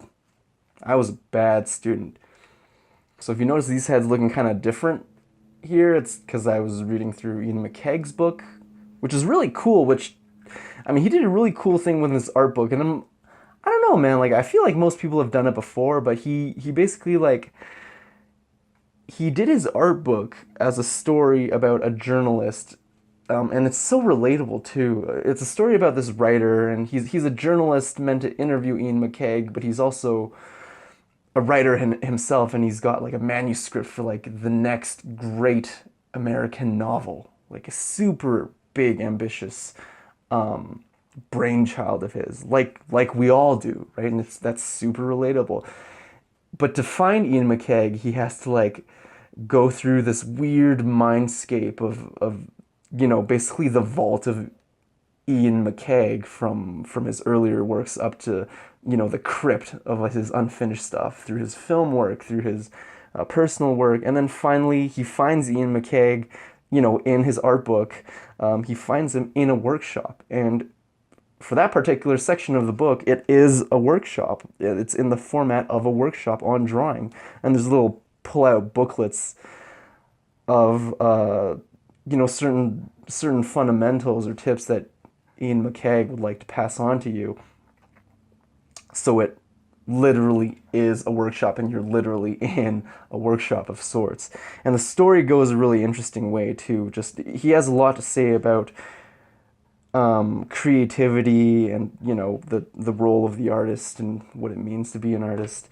All told through the story of this journalist trying to get his big interview with Ian Mccaig and hoping that he will illustrate for his great American novel. And the ending, I think, is very fitting of this story. So if you're looking for an art book that's also a story of just what Ian Mccaig has done, then I totally think you should check out his art book. Yeah. Here's where I started doing like the 10 rules thing, I guess, where like I'll finish a page and I'll just like reflect on it. And I think if you're doing a study and you're not able to write down 10 things that you learned, or at least 10 considerations that you've gleaned at the end of your study, then were you even really studying? Or was it that deliberate in the first place? Did you have a goal that you set out? What are your learning outcomes? And what is the matrix or rubric on which you dictate whether the study was a pass or a fail? And if you're not thinking about these things, then you probably can't come up with 10 things. And if you can't come up with 10 things, then it's safe to say that, to be black and white, that you wasted your time with the study. And I think there is a time and place to be black and white about this stuff, and especially for our personal training and our personal art, because like time is so precious, and there are, of course you hear there are no shortcuts in art, but consider this: if you're training optimally and everyone else isn't, well, I'd call that a shortcut. You know what I mean? I'd totally call that a shortcut.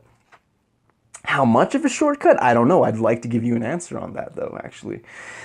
Let me know if you have any ideas for an experiment. I don't know what this is. Is that me? Sure, that's me. And, sometimes I'll do this. Sometimes I'll be like, oh, yeah, I should, like, I should do a whole page of, like, rotating facial features, or rotating the head. A primitive, just the primitive facial features.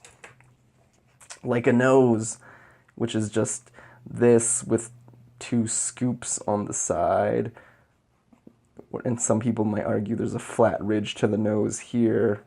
Whatever. And then just like, these are the lips, I guess. And rotate the features and have, what does a nose look like, from down below. Stuff like that. It's a horrible example, but you know what I mean. And sometimes I forget to fill them out all obviously, and I forget to follow through with it. But the fact that I tried in the first place is good enough for me. This is huge for me, being organized. Huge. I think I was trying to show someone what Z-spheres were in ZBrush. That's what this is. It's not Human Centipede fan art. That's something, that's something else completely different that I'm working on. Just kidding. More ideas. This is kind of interesting, like the idea that like, that being open to mistakes and making mistakes, they're actually sort of a learning multiplier for you, because it means that you tried something new. And I kind of like the idea of that. Even if you failed, right? Even if you failed, at least you've established an outward boundary from your comfort zone. Whereas most people just stay in their comfort zone, try something new, and failing at it, now you've established an outside boundary and you can scale back slightly, right? And there's that saying that between your comfort zone and your panic zone, which is where you undoubtedly get way too ambitious and fail, right in between the two is a small sliver. That's what we call the learning zone. I like this other quote that says growth happens at the edge of your comfort zone. So it really is an edge. It really is a thin line, because you don't want to be in your panic zone. You don't want to be failing all the time. That's just going to be soul crushing, right? And not exactly, fully conducive to whatever it is you want to do, but you don't want to be in your comfort zone either. So I kind of agree with that. This, being on this thin line, this thin edge, the edge of your comfort zone, that's your learning zone. And making mistakes and failing at things, and I think that's part of the process of establishing geographically, as abstract as it is, establishing geographically where your learning zone really even is, right? Why not try something ambitious and fail at it? Now you've established where your panic zone lies. Scale back a bit from that. Hopefully, you'll be able to find your learning zone. Does that make sense? This is pretty cool. I was just going through, what was I going through? I think I was going through the Raid 2, a fight in the Raid 2, just frame by frame, and I noticed some really interesting, some really interesting anatomical things, just playing it through, frame by frame. What does it say? Mid-spine solar plexus combination of like a torso shape and a cylinder shape and collarbones. Oh, so I think I was trying like a new way of mannequinizing using someone's like doing someone's chest less of just like a rib cage shape and more of like a rib cage / box cylinder shape, something like that. Who knows? I'm trying to learn perspective. I think I was working through Marcos Mathieu Maestre's Framed Perspective book series, which is good. I think it's worth going through. It's worth going through that and Scott Robertson's, How to Draw when it comes to perspective, because one guy's coming at it from the angle of industrial design, like Scott Robertson with like objects, cars, and then this other person's coming at it from the angle of drawing scenes, right? Because I think he's mostly a storyboard graphic novel guy, Marcos Mathieu Maestre, and Frame Perspective. So you get to see the application of perspective taught kind of in the context of both things, objects and scenes. I think that's pretty useful. Now, am I good at perspective having read those books? Actually, I've read How to Draw twice already, and I have a real problem when it comes to reading books. So the answer is no. I'm still not really that good at perspective, and I'm still very not confident with perspective. But I have a few ideas on how to break through that I'm working on, that maybe I'll share if it does work out, and I think it's worth your time. Like I do think it's worth your time with this 2 hour long sketchbook tour, which is really just me rambling about shit. Definitely worth your time. Uh, but no, like I said, I think a big part of this is just me making this also for me, and I think it's important to like reflect and kind of properly document your training, not to be like, oh, I'm so important and I need to leave this artifact behind, but for you to properly backtrack and re-aim your trajectory here or there, depending on what you've done in the past and how your goals change for your future. I think that's why it's important to kind of leave a trail of breadcrumbs. That's why I think it's important to kind of leave a trail of breadcrumbs in a sense, so that you can go back, and it's only in going back that you're able to turn around and, and look farther ahead from where you were to see if you were taking the most optimal route or if you were on path. Does that even make sense? I don't know. We'll find out. I'm calling this particular pose smug perspective, and it's just kind of like a slightly tilted upward head angle. But with every but with all these like head angle defaults, I'd call the full on, I'd call the 3/4 angle a head angle default. I'd call a portrait view of the head a head angle default, and you can start and be really choosy. It really helped me to be choosy and selective about what default head angles I wanted to study from. I think smug perspective is an interesting one. Head slightly turned up, and just study a really normal looking face, and from that, for yourself, start deriving certain relationships that kind of happen, and just yeah, it's rote memorization. I think rote memorization to get these heads, and that's the rote memorization of these proportions. Like for example, the height of the ear moved down one increment will get you to the bottom of the chin, and the lip line lines up with the bottom of the ear. The bulb of the nose, the tip of your nose, the top of the bulb lines up, typically speaking, with the top of their ears. And if you draw a slightly elongated circle, following the trajectory of the chin, up and around, well, the top of that circle would more or less be their brow line, having them slightly looking up. So it is slightly curved. And it's just shit like that, like, blew my mind when I took the time to just sit down and look for relationships. So, but like, you could easily argue that rote memorization of, of a, of a proportion canon you can't use every time, but it's a great place to start. It's a great place for you to have something for you to do, to study faster off of, right? And you have this memorized. You can look at a photo reference or do constructive work as a means to proof check your work, or as a means to kind of have a default for you to tweak off of.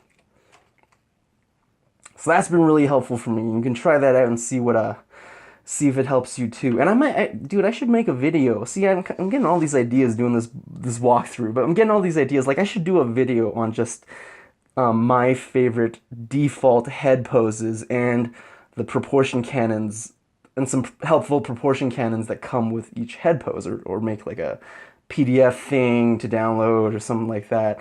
Let me know if you think that might be helpful. I would love to do like a demo on that, because again, it reinforces these rules for myself, right? Muppet Zombie John Singer Sargent. I'm not sure what that was about. Oh yeah, I wanted to make a Muppet.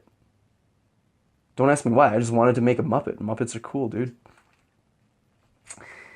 More perspective from the perspective book, more perspective, more perspective. And here you can see, oh my God, for the first time, I'm not just intuitively drawing figures in perspective. I'm actually laying them out on a grid with vanishing points and a horizon. Do these look good as my more intuitive perspective drawings? Hell no, but I'm confident that they'll eventually look better. I'm really, really confident, and I know they will. I know they will because I'm gonna have the backing of a confident line behind the drawing because I know that the line means something and it's meant to go somewhere, and that somewhere is the vanishing point. I mean, I could talk for like an hour on one page just by the sheer amount of like bullshit I've written down and what it all means. 6 p.m. Tivadar assignment. Oh, I guess gotta have my assignment done for one of my teachers by 6 p.m. I guess that's the thing. Haiku sets the framework for graphite burn. What the hell does that even mean? What does that even mean? What does volleyball have to do with graphite burn? What the hell was I thinking? What? I'm so confused, but now I want to really know what this means. What do you think this means if you're watching this video? Haiku sets the framework for graphite burn? Haikyuu's an anime about volleyball, by the way. It's a great show. Sets the framework for graphite burn? I think it's about the grind and the love of the process of volleyball that is also indicative of, I call it graphite burn, when you've been drawing a lot and you get this, I don't know if you can see it, you get the you get the pencil graphite rubbing off on your skin. I call that a graphite burn, but it's a measure, it's a show of the fact that you've been drawing, one could deduce off of the graphite burn that one would be drawing or involved in the process of drawing, or drawing a lot, drawing hard. Maybe that has something to do with haiku, probably, and the love of the process that we all need to kind of cultivate in ourselves, probably. Here's another example from one of my assignments. Oh yeah, I did this one the night before. Yeah, so in 4th year, I was kind of just like, there's a part of me, and I was trying a lot of different things, and I wish I had the time to try more things, but sometimes you don't. But for the first half of my 4th year, I was kind of like, fuck it, I'm just going to do all my assignments the night before. And guess what? I was getting, I don't know, man, like I was getting A's and B's on all my shit. And I graduated with A's and B's somehow. And I don't get it. I was doing all my assignments the night before because I would just spend all my other time trying to learn. I'm trying to compensate on my sticking points, right? Because there's so much stuff that we skimped out on. Like,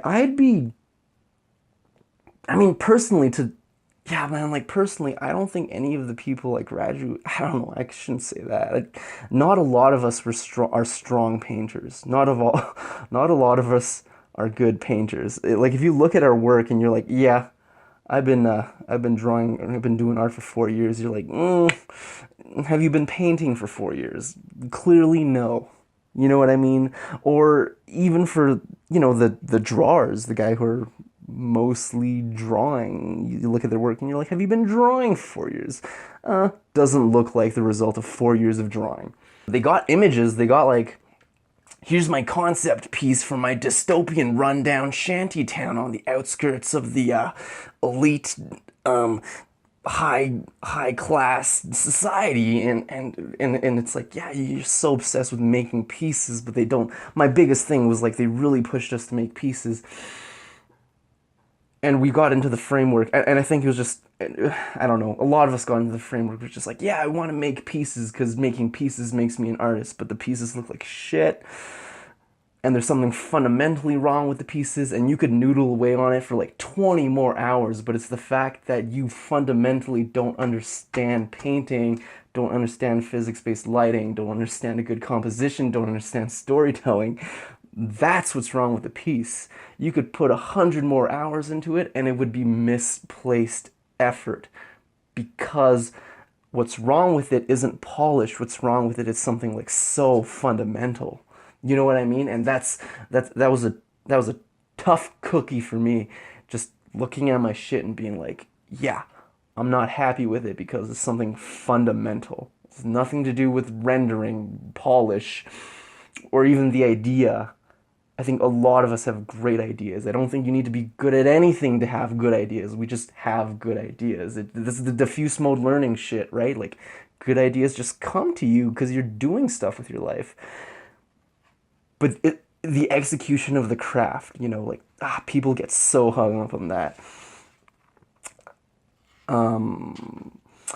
What's going on here? No, more notes, more notes. I started kind of thinking about business a bit more, and just like how I could give back to the landscape of art education. This was for some personal work. Don't mind that. This is my personal work. See, a lot of us, I really wish more of us would be making content on YouTube, like art content, because like I owe YouTube like so much. I mean, I should be giving YouTube $30,000. YouTube basically taught me art, taught me Photoshop, taught me digital painting, taught me design, taught me video editing too, and I don't know, like, and narrative and cinema and film. Even though I'm not good at any of them, I didn't get that information from anywhere else. I didn't get it in as a digestible form as it was on YouTube anywhere else. And I think that's part of the magic of YouTube these days, if we're talking about education, right? It's just this idea that, we can connect directly with the audience and connect directly with the people, and people are like, hey, less editing, less editing, and just more real-time demos, and the guy making the video is going to say, okay, done. Or they'll say more B-roll, more motion graphics, and whoever's making the video say, it'll be like, okay, it's done. Like, you have a direct connection. And when people do voice their concerns, there's nothing holding you back other than whether or not you want to do it or not. Beyond that, there's nothing holding you back from really executing on those decisions or these new ideas. That's it for that's it for this book, I guess. And how fitting of a page to end this on. The SCD orientation, the School of Communication Design. This was the first time our school had a second year orientation day. Because in first year, you're basically just doing like fundamentals, drawing and color theory, like in quotes, because I don't agree with how they're teaching color theory, and a lot of students don't either. But once you go into second year, then you're like officially in the design program, taking like design classes or whatever. And you gotta, and they're telling you to buy a MacBook Pro or whatever. Yeah, it's a MacBook Pro, but which you obviously do not need. I volunteered for this, and these are some of the notes that I wanted to talk about. And I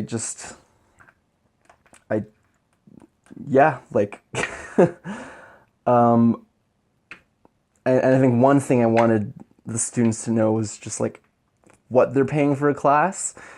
And when when I asked them this, everyone just gave me like a ballpark answer. But I'm like, no, you got to give me.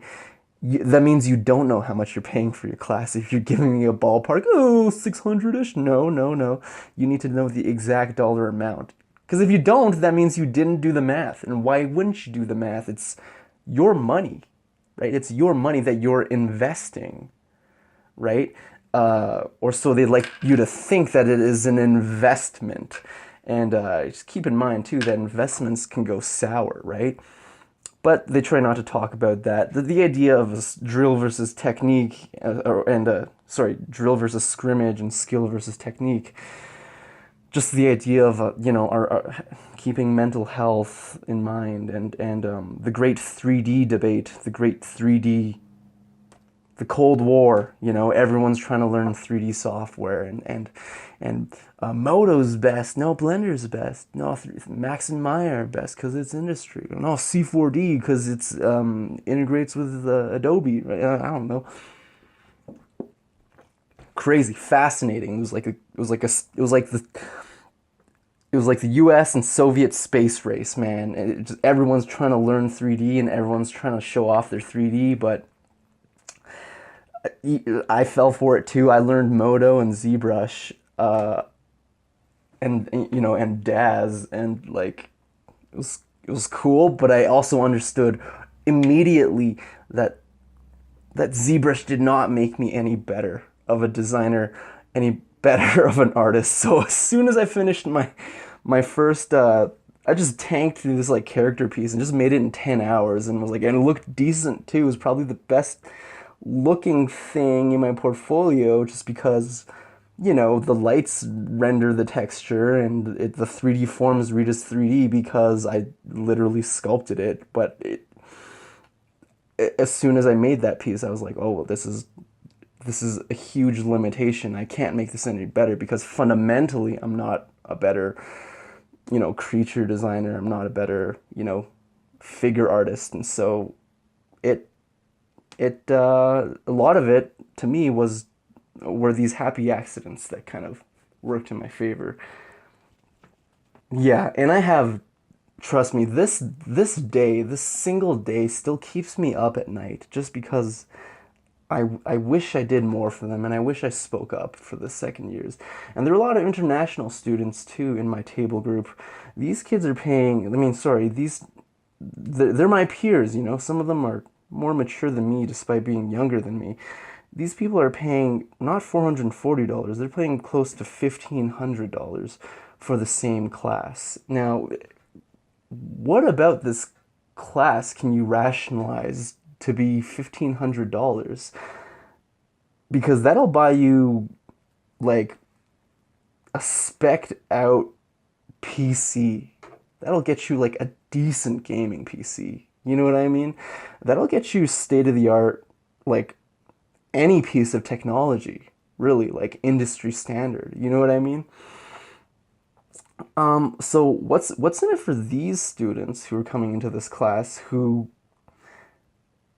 want more from it, right? Like, what if they want more from it? What if they're not happy with it?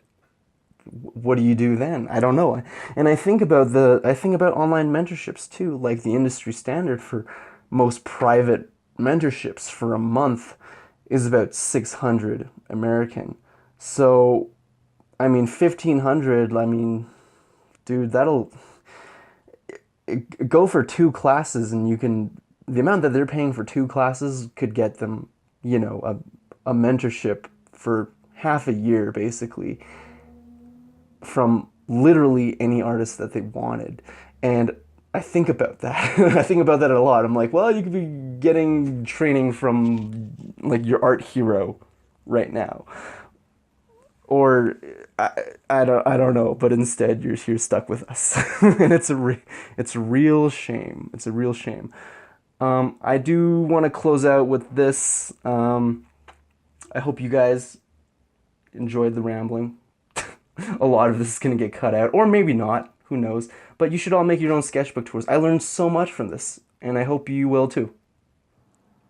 Yeah, it always gets heavy. It always gets really, really heavy at the end of these, doesn't it? I mean, yeah. How do I leave this on a positive note, man? I don't.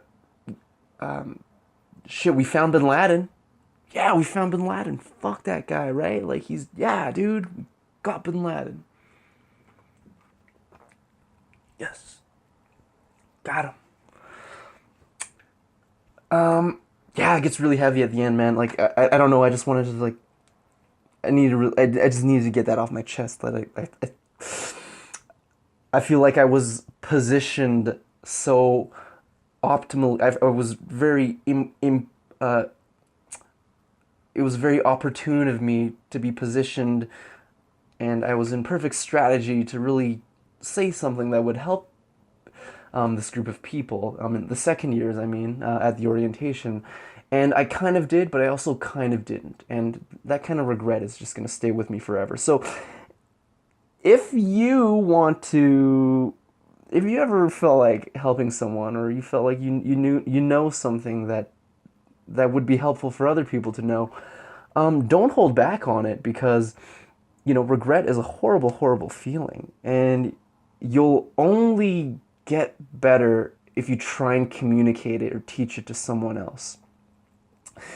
I learned so much just from doing this video, just from me rambling, that I started making all these weird neural connections between what I was talking about and what I was trying to show you guys, and I saw all these patterns in my own work, and I'm obviously going to take notes on this when I'm editing this, and I'm going to take notes on it when I watch it through one more time when I'm done editing, and that's going to really it's going to really hit me hard in terms of my my progress in practice, I think. So, yeah, I've been rambling for an hour and a half. Absolutely. But that's an hour and a half well spent. That's an investment in my art training. I'd call that an investment in my art training. It's done, yeah, damn, dude, it's really done wonders for me. This is why you need to film your own sketchbook tours and share it with everyone else.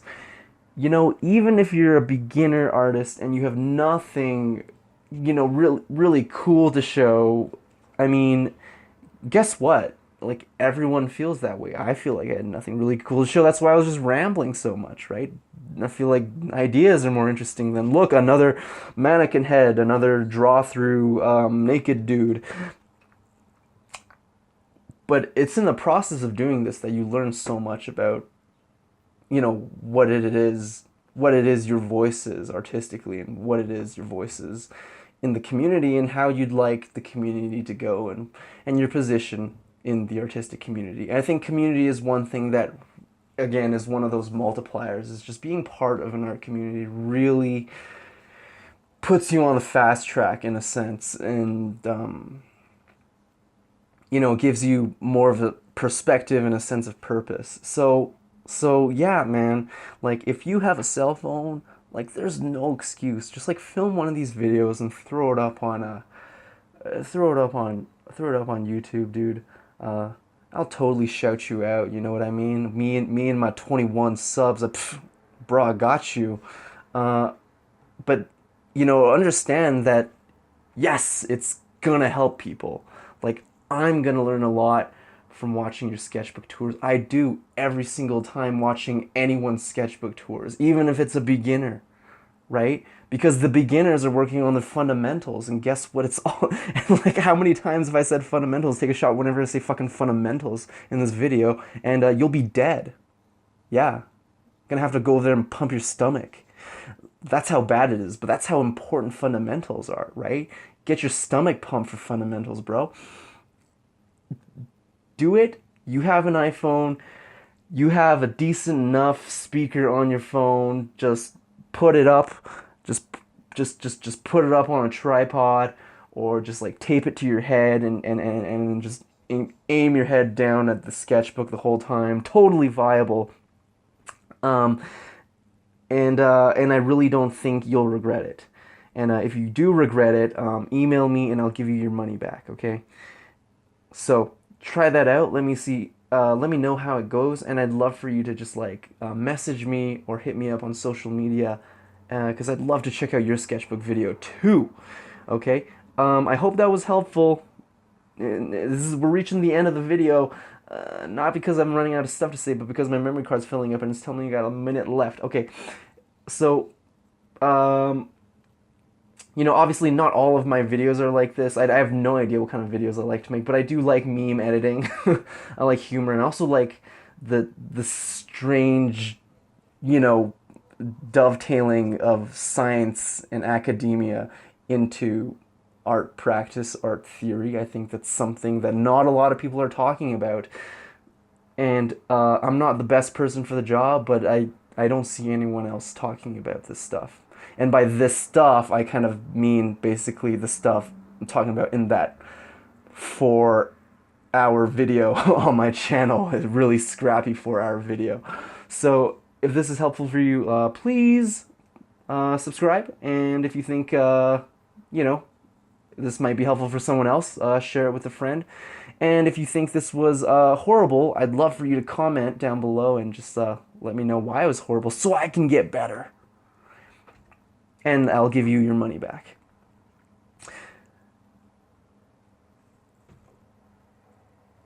See ya.